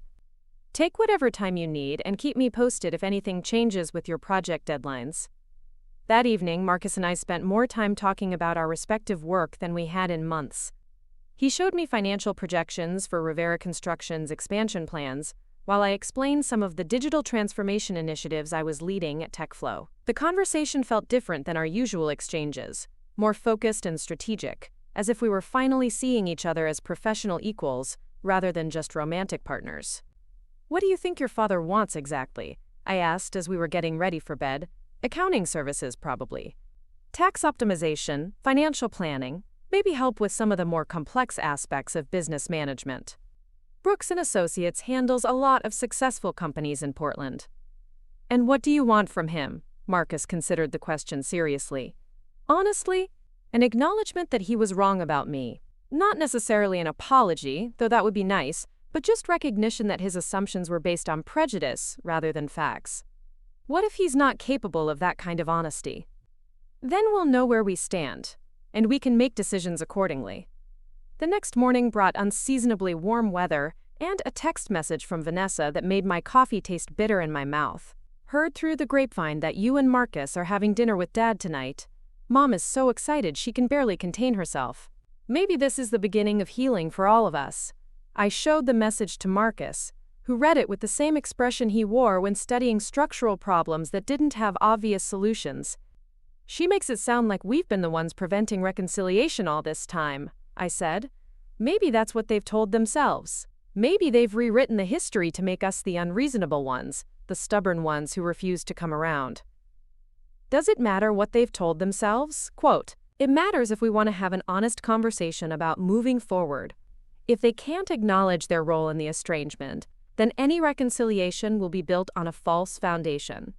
I spent the morning at TechFlow trying to focus on quarterly planning meetings and client presentations, but my mind kept drifting to the evening ahead. By lunchtime, I'd received 3 more text messages from Vanessa, each one more effusive than the last, about the wonderful opportunity for family healing that tonight's dinner represented. The messages bothered me more than they should have, partly because of their presumptuous tone, and partly because they revealed how little my family understood about what the past 3 years had actually cost us. They seemed to think that reconciliation was just a matter of everyone agreeing to be nice to each other, that the damage they'd done could be erased by good intentions and shared meals. But hurt doesn't heal that simply, especially hurt that was inflicted deliberately by people who claim to love you. Trust, once broken, doesn't automatically regenerate just because circumstances have changed. And respect, the kind of fundamental respect that should exist between family members, can't be restored through business propositions and social negotiations. Marcus picked me up from TechFlow at 5:30, looking handsome and serious in a dark suit I'd never seen him wear before. His truck had been replaced for the evening by a sleek black sedan that I didn't recognize, and when I raised an eyebrow, he simply said, "Rental." Seemed appropriate for the occasion. The drive to the Portland Country Club took us through some of the city's most exclusive neighborhoods, past houses that reminded me of my childhood and the world I'd walked away from when I married Marcus. The familiarity was unsettling, like revisiting a dream that had turned into a nightmare, and I found myself gripping Marcus's hand more tightly than necessary. "Second thoughts?" he asked, noticing my tension. "Just remembering why I left all this behind in the first place." The country club looked exactly the same as it had 3 years ago, all understated elegance and carefully maintained tradition. The valet recognized me despite the years that had passed, greeting me by name with the kind of professional warmth that money could buy. I wondered what he'd been told about tonight's dinner, whether the staff had been briefed on the prodigal daughter's return. Inside, the maître d' led us through the main dining room to a corner table where my parents were already seated. Richard Brooks looked older than I remembered, grayer around the temples and more lined around the eyes, but still carrying himself with the confident bearing of a man accustomed to deference. Patricia Brooks had maintained her commitment to perfect grooming and expensive clothing, though she seemed smaller somehow, less formidable than the woman who had dominated my childhood. They both stood as we approached, my father extending his hand to Marcus with the kind of firm handshake that businessmen use to establish mutual respect. My mother kissed my cheek with air-kiss precision, her familiar perfume triggering a flood of complicated memories. "Marcus," my father said, his tone carefully neutral. "Thank you for accepting my invitation. I think we have a great deal to discuss." "Richard," Marcus replied, matching his formal tone exactly, "I appreciate the opportunity to hear what you have in mind." The opening pleasantries continued as we ordered drinks and examined menus, a carefully orchestrated dance of politeness that revealed nothing about anyone's actual feelings or intentions. My parents asked polite questions about Marcus's business and my work at TechFlow, while we provided equally polite responses that revealed the minimum necessary information. But underneath the social niceties, I could sense currents of tension and calculation, each person at the table pursuing their own agenda, while pretending that this was simply a pleasant family gathering. My father was evaluating Marcus as a potential business partner. My mother was assessing whether we'd become respectable enough to reintegrate into their social circle. And Marcus was watching both of them with the careful attention of someone who'd learned not to trust first impressions. As for me, I was trying to reconcile the people sitting across from me with the parents who had raised me, wondering whether 3 years of separation had changed us all more than any of us were willing to admit. The evening was just beginning, but already I could feel the weight of unspoken expectations and unresolved grievances settling over our table like an expensive but suffocating tablecloth. Whatever happened next would determine not just the future of our family relationships, but the terms on which Marcus and I would move forward with the success we'd built together. And despite all my preparation and all of Marcus's steady support, I still wasn't sure I was ready for what the next few hours might reveal about any of us. The appetizers arrived with a kind of theatrical presentation that reminded me why I'd always felt slightly ridiculous at the country club. Our server, a young man who probably made more in tips from one evening shift than some people earned in a week, arranged plates of seared scallops and truffle oil, with the reverence typically reserved for religious ceremonies. My father nodded approvingly at the wine selection, swirling his glass with practiced sophistication, while my mother made appreciative sounds about the seasonal menu. "The renovation of the East Wing turned out beautifully," my mother said, gesturing vaguely toward the far end of the dining room. "The new windows really open up the space, don't they?" It was classic Patricia Brooks conversation, the kind of meaningless social commentary designed to fill awkward silences without revealing anything substantive. I'd forgotten how exhausting it could be, this constant performance of refinement and insider knowledge, the way every interaction became an opportunity to demonstrate membership in an exclusive club. "The contractor did excellent work," my father added, and something in his tone suggested this wasn't accidental dinner conversation. "Young firm, very innovative approach to historical preservation. They managed to maintain the architectural integrity while completely updating the infrastructure." Marcus set down his wine glass with careful precision, clearly recognizing the subtext beneath my father's casual observation. "Historical renovation can be challenging. The trick is respecting the original craftsmanship while integrating modern systems that actually work." "Exactly," my father said, leaning forward slightly. "It requires someone who understands both traditional techniques and contemporary building codes. Not many contractors have that range of expertise." I felt something tighten in my chest as I watched this elaborate dance of professional assessment. My father was interviewing Marcus without admitting it, probing his knowledge and experience through seemingly casual conversation. It was the same technique he'd used when I was dating in high school. The indirect questioning that allowed him to evaluate potential suitors without appearing to care about the answers. "Rivera Construction has worked on several historical projects," Marcus said, his tone remaining neutral and professional. "There's something satisfying about preserving structures that have cultural significance while making them functional for contemporary use. I imagine the profit margins can be quite attractive as well." My mother interjected with a smile that didn't reach her eyes. "Historical work commands premium pricing, doesn't it?" The question was casual enough on the surface, but I recognized the calculation underneath it. Patricia Brooks had spent 30 years married to an accountant. She understood exactly how to assess someone's financial status through careful interrogation about their business model. Quality work commands fair compensation, Marcus replied evenly.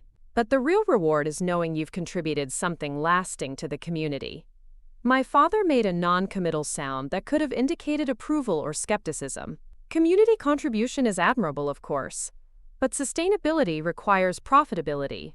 A business that doesn't generate adequate returns can't continue serving the community, regardless of good intentions. Absolutely, Marcus agreed, which is why Rivera Construction focuses on efficient operations and strategic project selection. We've been fortunate to maintain strong growth while preserving our commitment to quality and worker welfare. I listened to this exchange with growing irritation, watching my parents probe and test Marcus like he was applying for a job rather than joining them for dinner as their son-in-law. They were treating him with the kind of polite suspicion they might show a contractor bidding on work for their own home. Professionally courteous but fundamentally skeptical. "How large is your operation now?" my father asked, abandoning any pretense that this was casual conversation. 15 full-time employees, plus subcontractors as projects require. We're selective about expansion because quality control becomes more difficult as you scale up. Wise approach, my father nodded. Too many small businesses destroy themselves trying to grow too quickly. What's your annual revenue, if you don't mind my asking? The question hung in the air like expensive perfume, impossible to ignore but somehow inappropriate for the setting. I saw Marcus's jaw tighten, almost imperceptibly, the only sign that my father's directness had crossed a line. "Richard?" I said sharply, unable to stay silent any longer. "This is supposed to be a family dinner, not a business audit." "Business is family in many ways," my father replied smoothly, "especially when there are opportunities for collaboration. I wouldn't propose a partnership without understanding the fundamentals." "Partnership?" The word came out harsher than I'd intended. "Is that what this is? You invite us to dinner after 3 years of complete silence, and now you want to talk about business partnerships?" My mother reached across the table to touch my hand, her expression shifting into the practiced concern she'd perfected during my childhood. "Sweetheart, we know there were misunderstandings in the past. But that's behind us now. What matters is moving forward as a family." "Misunderstandings?" I pulled my hand away, feeling years of suppressed anger rising in my throat. "You wrote me out of your wills, Mom. You stopped inviting me to holidays. You told people I was going through a difficult phase that you hoped I'd recover from. Those weren't misunderstandings. They were deliberate choices." "We were concerned about your future," my father said, his tone taking on the patient condescension I remembered from countless childhood arguments. "We wanted to ensure you were making decisions based on sound judgment rather than emotional impulses." "You mean you wanted to ensure I married someone who met your social and financial criteria?" "We wanted you to marry someone who could provide the kind of stability and security you deserved," my mother corrected. "Someone with prospects, with connections, with the kind of background that would complement your own advantages." Marcus had been sitting quietly throughout this exchange, but now he leaned back in his chair with an expression I couldn't quite read. "And what did you think those advantages were, exactly?" My parents exchanged a quick glance, clearly not expecting to be questioned directly. My father recovered first, straightening his tie with automatic precision. "Education, social connections, financial resources," he said matter-of-factly. "The foundation that allows someone to pursue opportunities and weather setbacks. The kind of stability that comes from generational wealth and established relationships." "I see," Marcus said. "And you assumed I couldn't provide those things because I work in construction." "We assumed you had limitations that might constrain Natalie's options," my mother said carefully. "Not through any fault of your own, of course, but simply because of different backgrounds and circumstances." The condescension in her tone was breathtaking, delivered with the kind of patronizing kindness that made it impossible to respond without seeming unreasonable.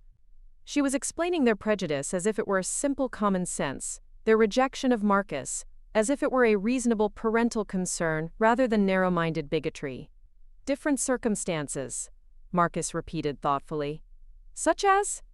"Well," my father said, clearly warming to the topic, "limited earning potential, lack of professional network, absence of family resources to draw upon during difficult times, the kinds of practical considerations that affect long-term financial security. You mean the kinds of advantages that come from inherited wealth rather than earned success. I mean the kinds of advantages that provide options. My father replied. The ability to take risks, to pursue opportunities, to weather temporary setbacks without compromising your family's welfare. Marcus nodded slowly, as if he were processing this explanation with genuine interest rather than mounting anger. And you felt that these advantages were more important than personal character, work ethic, or emotional compatibility? We felt that love without practical foundation is a luxury that few marriages can afford long-term, my mother said. We've seen too many relationships fail because couples underestimated the importance of compatible backgrounds and shared expectations. Compatible backgrounds, I said, barely keeping my voice level. You mean similar bank accounts and the same country club memberships? We mean similar values about money, status, social responsibility, my father corrected. The kinds of fundamental agreements that determine how couples navigate major life decisions. What if I told you that Rivera Construction grossed $4.7 million last year? Marcus said suddenly, his voice cutting through the conversation like a blade through silk. The table went completely silent. My parents stared at him with identical expressions of shock, while I felt my own surprise ripple through me despite everything I'd learned about his success over the past week. $4.7 million. The number hung in the air between us, impossible to dismiss or minimize. I'm sorry, my mother said finally, her voice smaller than I'd ever heard it. $4.7 million in gross revenue, Marcus repeated calmly. Net profit after expenses and employee benefits was approximately $1.2 million.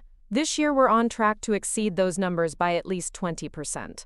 My father's face had gone through several color changes, settling on a pale shade that suggested he was recalculating everything he thought he knew about the man sitting across from him. That's quite impressive for a small construction company. It's quite impressive for any construction company in Portland, Marcus corrected. We're currently the third largest sustainable building contractor in the Pacific Northwest, with projects scheduled through the end of next year and a waiting list that extends into 2026. How is that possible? My mother asked, her voice barely above a whisper. Hard work, strategic planning, and a commitment to quality that generates referrals and repeat business, Marcus said matter-of-factly. The same principles that built Brooks & Associates, I imagine, though probably with less social networking and more actual labor. The subtle dig was perfectly delivered, polite enough to maintain the veneer of civilized conversation, while making it clear that he understood exactly what kind of people he was dealing with. My parents had built their success on connections and reputation within Portland's established business community, while Marcus had built his through pure performance and innovation. The Pearl District project alone is worth $2.3 million, Marcus continued, apparently deciding that complete transparency was the best strategy. The affordable housing development is another $1.8 million. We have preliminary agreements for 3 additional projects that would bring our 2025 revenue to approximately $8 million.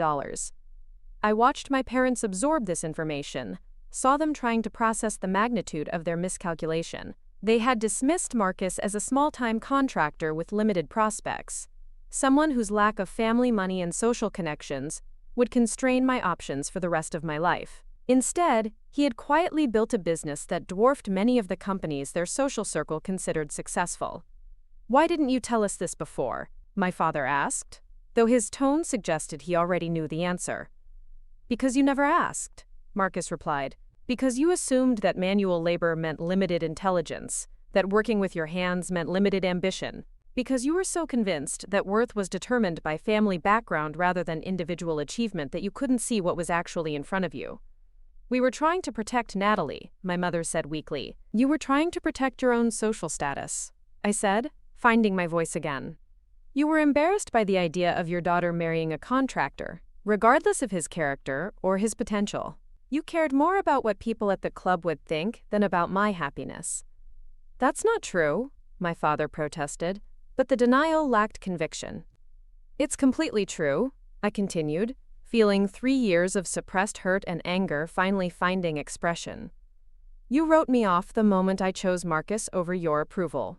You didn't care about getting to know him, didn't care about understanding why I fell in love with him, didn't care about anything, except the fact that his last name wasn't in your social register.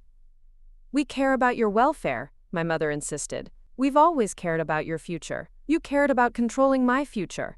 I corrected. You wanted me to marry someone whose success would reflect well on you, someone whose family money would guarantee that I never had to worry about financial security. You never considered the possibility that I might prefer to build something new with someone who shared my values. Marcus reached across the table and took my hand, his touch steady and grounding. The irony is that all your concerns about financial security and social stability were unfounded. Rivera Construction employs people, contributes to the community, and generates the kind of wealth that creates options rather than limiting them. But you were so focused on appearances that you missed the substance. We made mistakes, my father admitted, though his tone suggested the concession was painful. Perhaps we were too hasty in our judgments. Too hasty, I repeated. You spent 3 years treating us like we didn't exist. You missed birthdays, anniversaries, holidays. You told people I was going through a phase, as if my marriage was some kind of temporary rebellion rather than a conscious choice about the kind of life I wanted to build. We were hoping you'd come to your senses, my mother said, immediately realizing how the words sounded and trying to backtrack. We were hoping you'd see that compatibility involves more than just attraction. Compatibility, Marcus said with a bitter laugh. You mean compatibility with your expectations, rather than compatibility between actual human beings. We're here now, my father said, attempting to regain control of the conversation. We're trying to make amends, to rebuild our relationship as a family. Surely that's what matters most. What matters most is why you're here now, I said. Are you here because you've realized you were wrong about Marcus as a person? Because you've gained new respect for his character and his values? Or are you here because you found out he's financially successful enough to be useful to your business?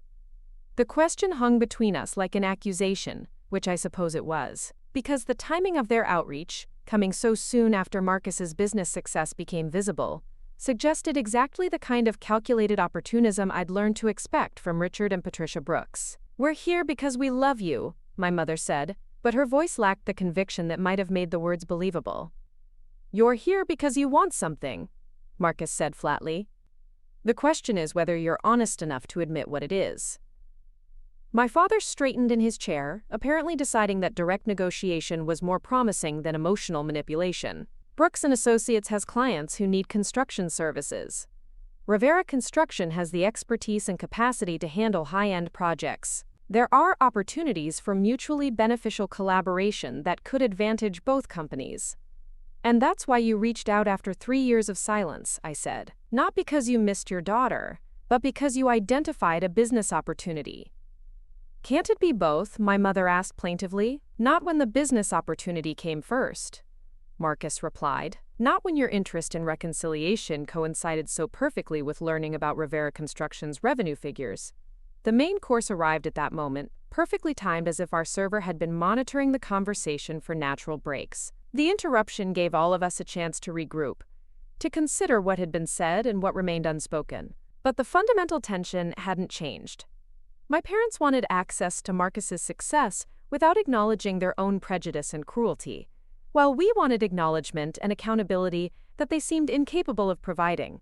As we began eating our entrees with mechanical politeness, I realized that this dinner had clarified something important.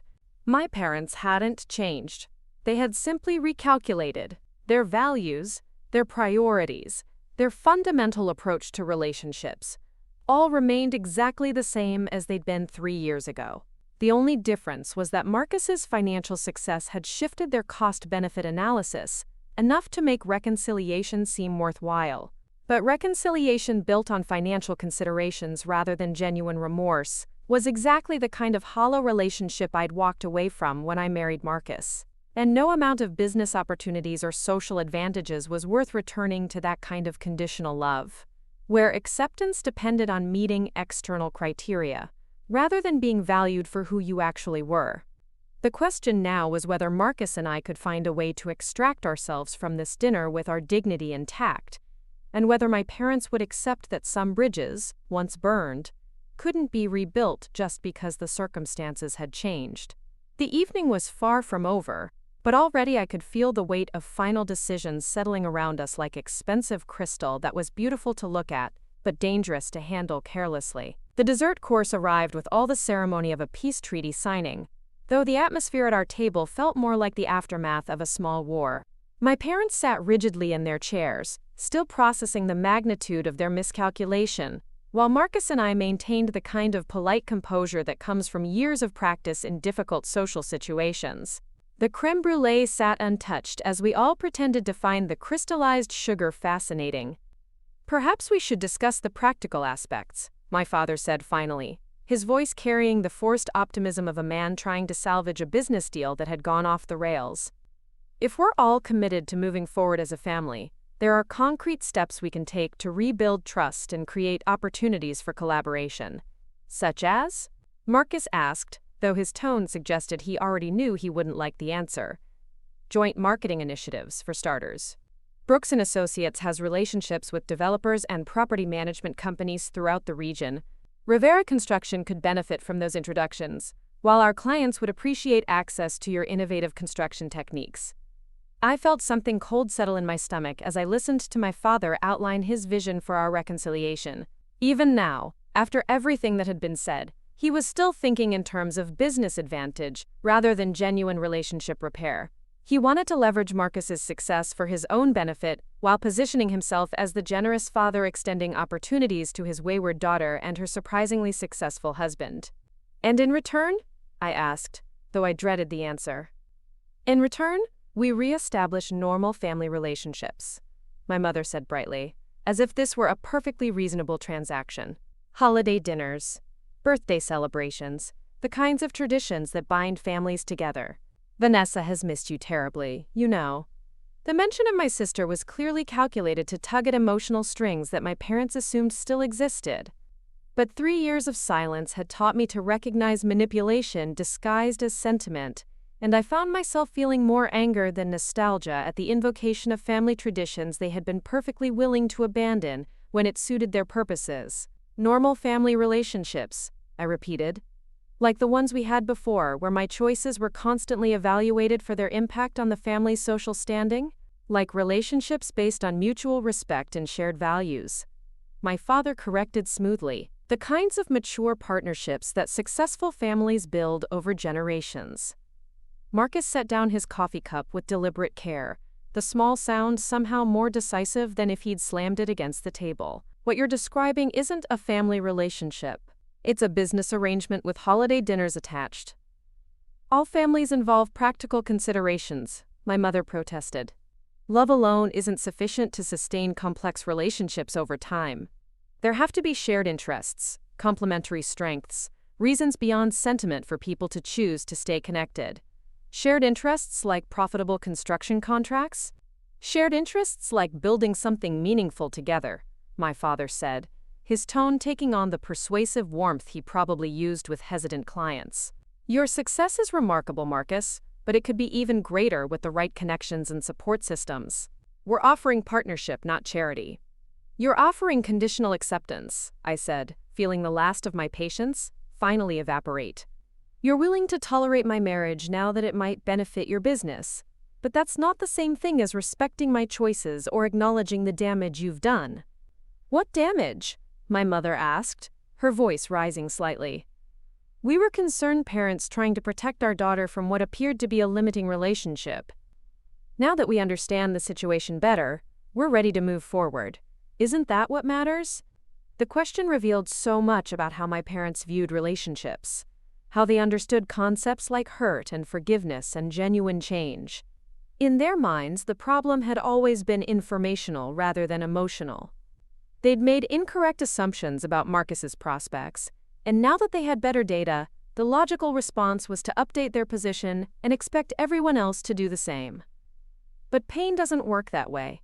Trust doesn't regenerate automatically when circumstances change. And the kind of love that can be withdrawn based on practical considerations and then restored based on updated calculations isn't love at all. It's something closer to a performance review with emotional language attached. "The damage," Marcus said quietly, "is 3 years of treating Natalie like she had made a mistake that needed to be corrected. 3 years of making her feel like she had to choose between her family and her marriage. 3 years of acting like her happiness didn't matter as much as your social comfort.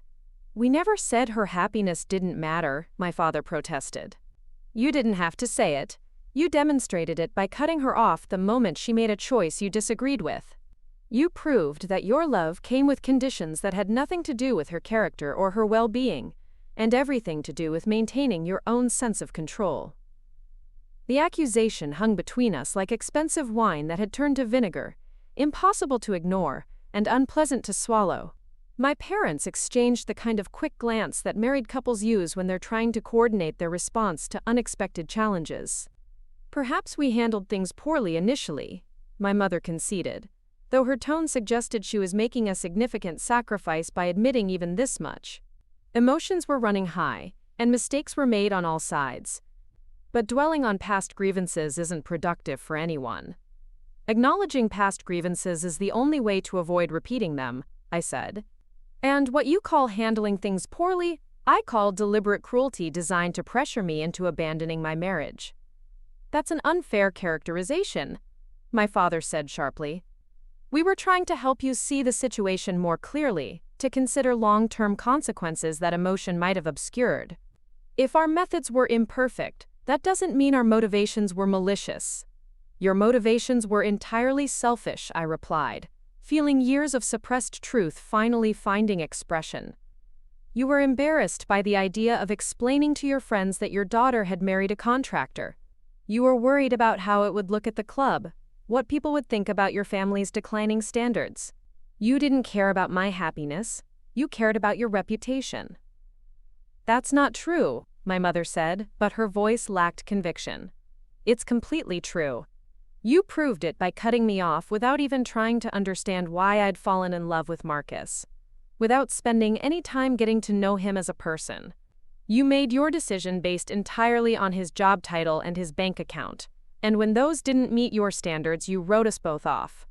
Marcus reached across the table and took my hand, his touch steadying me as I finally said the things I'd been carrying around for 3 years. And now that you've discovered his bank account actually exceeds your standards, you want to pretend that none of that history matters. You want to skip past acknowledgement and accountability straight to the part where everyone pretends to be happy. We want our daughter back, my mother said, her voice cracking slightly. We want our family to be whole again. Your family was never whole, I said gently, suddenly feeling more sad than angry. It was conditional. It was based on everyone playing their assigned roles and meeting external expectations rather than on genuine love and acceptance. And I can't go back to that, no matter how successful Marcus becomes or how much money Rivera Construction makes. The silence that followed felt different from the earlier tensions of the evening. This wasn't the strategic pause of people calculating their next moves. It was the heavy quiet of fundamental incompatibility, finally being acknowledged by everyone at the table. So where does that leave us? My father asked finally. Marcus and I looked at each other, one of those wordless communications that married couples develop over time. I could see my own conclusion reflected in his eyes, the recognition that some bridges couldn't be rebuilt because the foundation had been rotten from the beginning. It leaves us where we've been for 3 years, Marcus said calmly, living our own lives, building our own success, creating the kind of relationship that doesn't depend on external validation or approval. But now we're interested in collaboration, my father pressed. Now we understand what you've accomplished and want to be part of it. Now you want to profit from it, I corrected. That's not the same thing as wanting to be part of our lives as people, rather than as business opportunities. All relationships involve mutual benefit, my mother said desperately. Even marriages are partnerships where both people bring something valuable to the arrangement. What's wrong with extending that principle to family relationships? Because family relationships should be based on unconditional love, not cost-benefit analysis, Marcus said simply. Because when you treat your daughter's marriage like a business deal that needs to meet profitability standards, you've already lost sight of what family actually means. I signaled for the check, suddenly exhausted by the emotional weight of the evening and eager to return to the simple honesty of our own home. We should go, This conversation isn't leading anywhere productive for any of us. Natalie, please. My mother reached across the table, her manicured hand trembling slightly. Don't let pride prevent us from healing what can be healed. Families forgive each other. That's what love means. Love means accepting people unconditionally, not just when their choices align with your preferences, I replied, gently withdrawing my hand. Love means supporting your daughter's happiness, even when you don't understand her decisions. Love means getting to know your son-in-law as a person instead of judging him based on stereotypes and assumptions. We're trying to do that now, my father said. You're trying to do business with him now, I corrected. That's different. The check arrived, and Marcus quietly handed over his credit card before my father could object. It was a small gesture, but somehow symbolic of the broader dynamic. We didn't need their generosity, or their connections, or their approval to live well and succeed on our own terms. As we waited for the payment to process, my mother made one final attempt. What would it take? What would we need to do to earn your forgiveness and rebuild our relationship? The question was fair, and I considered it seriously before responding. Genuine acknowledgement of the pain you caused. Real accountability for the choices you made. Recognition that cutting me off was wrong, regardless of how Marcus's business performs. Understanding that reconciliation means accepting us as we are, not as you want us to be. And genuine interest in who we are as people, Marcus added, rather than what we might be able to provide as business partners.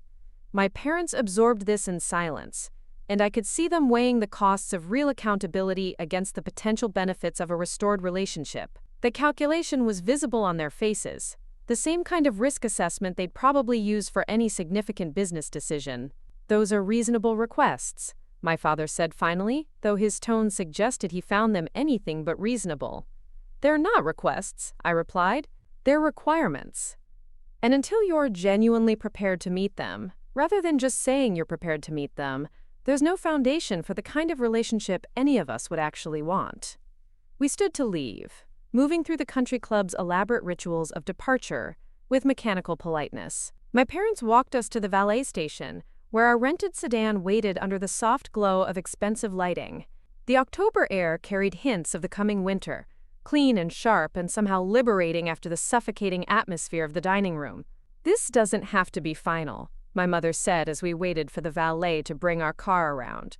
People change, circumstances evolve. Maybe there's a path forward that we're not seeing tonight. Maybe? I agreed, though I doubted it. But that path starts with genuine self-reflection and accountability, not business propositions disguised as family reconciliation.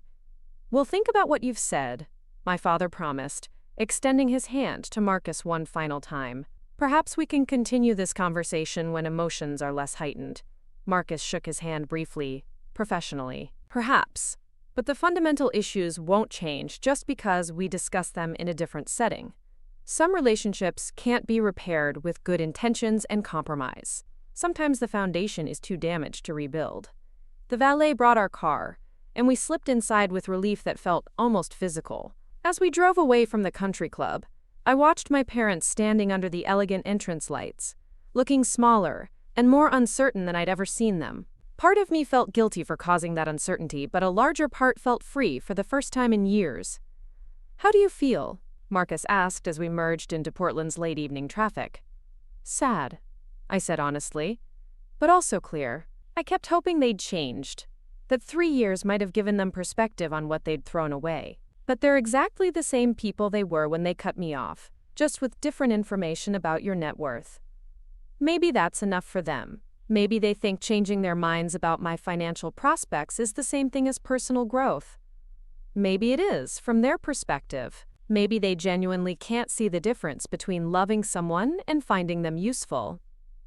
We drove in comfortable silence for several miles, both of us processing the emotional weight of the evening. I thought about the business opportunities my father had outlined, the potential for collaboration between Brooks & Associates and Rivera Construction. In purely financial terms, his proposal probably made sense. Marcus could benefit from their connections, while they could profit from access to his expertise and growing reputation. But success built on compromised foundations rarely lasted, and relationships resumed for opportunistic reasons rarely provided the satisfaction that either party hoped for. My parents wanted access to Marcus's achievements without acknowledging their own failures, while what Marcus and I needed was recognition of our inherent worth rather than conditional acceptance based on external accomplishments. The Business Journal article comes out next week, Marcus said as we turned into our neighborhood. After that, your parents won't be the only ones who know about Rivera Construction's success. How do you feel about that? Ready? He said simply. Ready for whatever comes next, whether it's more business opportunities or more complicated family dynamics, but mostly ready to stop hiding how much we've accomplished together. Together? You think I built this business in isolation? Every conversation we've had about process improvement, every evening you've helped me think through complex problems, every time you've encouraged me to take risks or supported me through difficult decisions. Rivera Construction is successful because of who we are as partners, not just because of what I can do with a hammer and a blueprint. I felt something warm settle in my chest, a recognition of the truth in what he was saying. We had built something together, even when we weren't fully conscious of the collaboration. Our separate careers had influenced and strengthened each other in ways that went beyond formal business partnerships. So what happens now? I asked as we pulled into our driveway. Now we keep building, Marcus said, turning off the engine and looking at our modest house with satisfaction. We keep growing as individuals and as partners. We keep making choices based on our own values rather than other people's expectations. And we trust that the people who matter will recognize our worth with or without financial statements to prove it. Inside, our house felt like a refuge after the calculated elegance of the country club. The furniture was comfortable rather than impressive, the artwork reflected our personal taste rather than investment value, and everything spoke of choices made for our own satisfaction rather than external validation. It was home in a way that my parents' mansion had never been, authentic, in a way that their carefully curated lifestyle could never achieve. As we got ready for bed, I found myself thinking about the future my parents had wanted for me, the kind of marriage they had envisioned when I was growing up in their world of social expectations and inherited advantages. That future had included financial security and social status, but it had never included the kind of deep partnership Marcus and I had developed, the way we challenged and supported each other to become better versions of ourselves. Do you think they'll actually do the work? I asked as we settled under our covers. The self-reflection and accountability we talked about?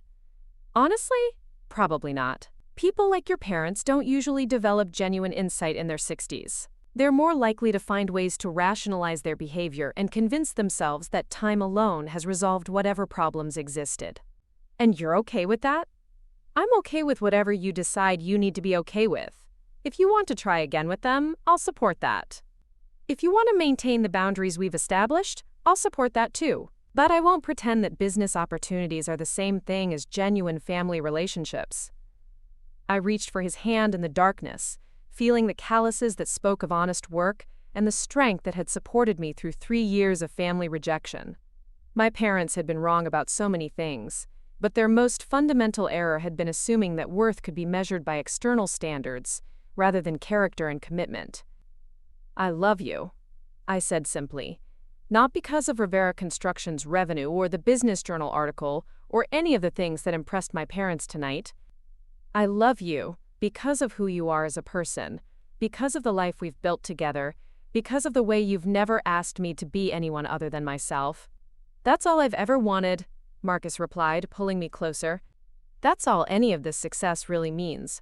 The freedom to love and be loved for who we actually are, rather than what we can provide, or what advantages we bring to someone else's agenda. Outside, Portland settled into its familiar nighttime rhythms, the sounds of a city full of people pursuing their own versions of success and happiness. Some of them probably measured worth the way my parents did, through wealth accumulation and social advancement. Others had found different metrics, based on personal fulfillment, or family contentment, or community contribution. Marcus and I had chosen our own measures, rooted in authenticity and mutual respect, and the kind of love that didn't require external validation to thrive. Whether my parents ever understood those choices was ultimately irrelevant to the life we were building together. We had proven to ourselves that it was possible to create something beautiful and successful without compromising our fundamental values, and that knowledge was more valuable than any business partnership or family reconciliation that required us to become people we weren't. A month later, the Cascade Business Journal article appeared with a cover photo of Marcus standing in front of one of his construction sites, hard hat in hand, smiling with the quiet confidence of someone who had built something meaningful from nothing. The article described Rivera Construction as a model for sustainable growth in the Pacific Northwest construction industry, and featured quotes from employees, clients, and industry experts who praised both the quality of the work and the company's commitment to environmental responsibility and fair labor practices. My phone started ringing within hours of the magazine hitting newsstands. Old family friends, distant relatives, former classmates, all suddenly interested in reconnecting and sharing their admiration for Marcus's success. Some of the calls felt genuine, from people who were simply proud to see someone they knew achieving recognition for good work. Others carried the same calculating undertone I'd heard from my parents, the barely disguised hope that our success might be useful to their own endeavors.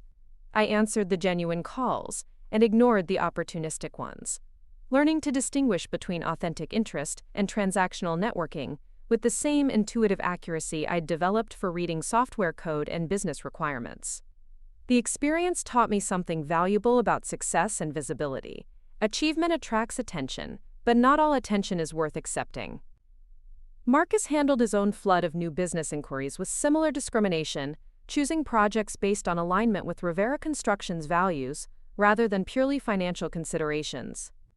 The company continued to grow, but carefully and sustainably, with attention to maintaining the culture and standards that had driven their initial success.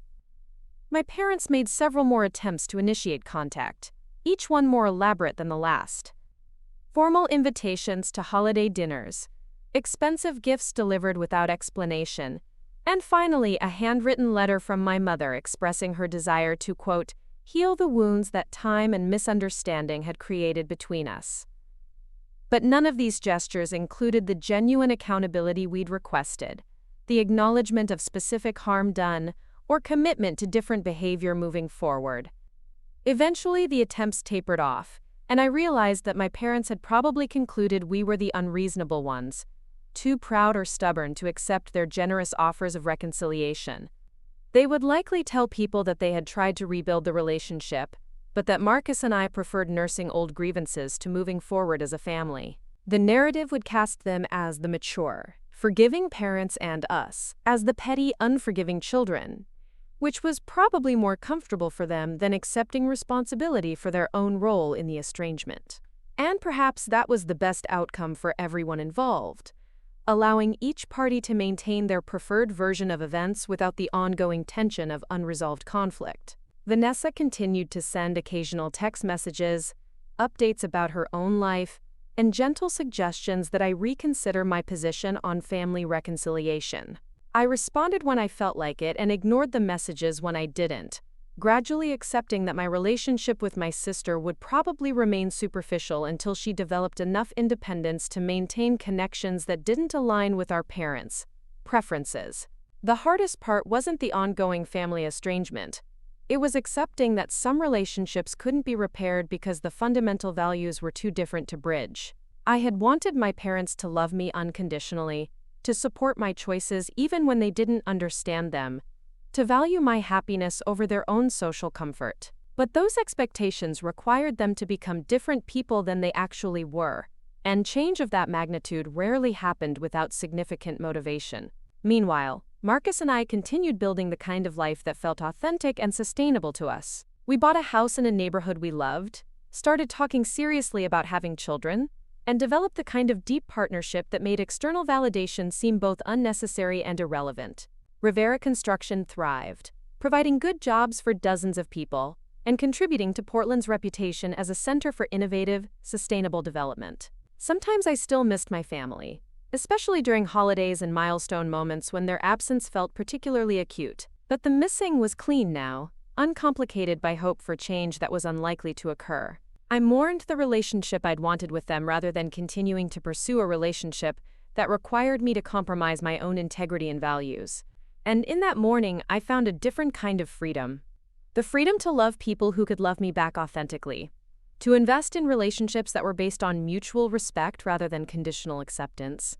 To build a future that reflected my own priorities rather than someone else's expectations. The Business Journal article had been titled, quote, "Building from the Ground Up," and while it was ostensibly about Marcus's construction company, the phrase seemed to capture something essential about our entire life together. We had started with nothing but love and determination, and we had built something beautiful and strong and entirely our own. My parents had believed that worth was inherited, that success was something you were born into, rather than something you created through character and effort. But Marcus and I had proven them wrong. At least for ourselves, we had built from the ground up, and what we had created was more solid and lasting than anything that depended on external approval or inherited advantage. In the end, that was enough.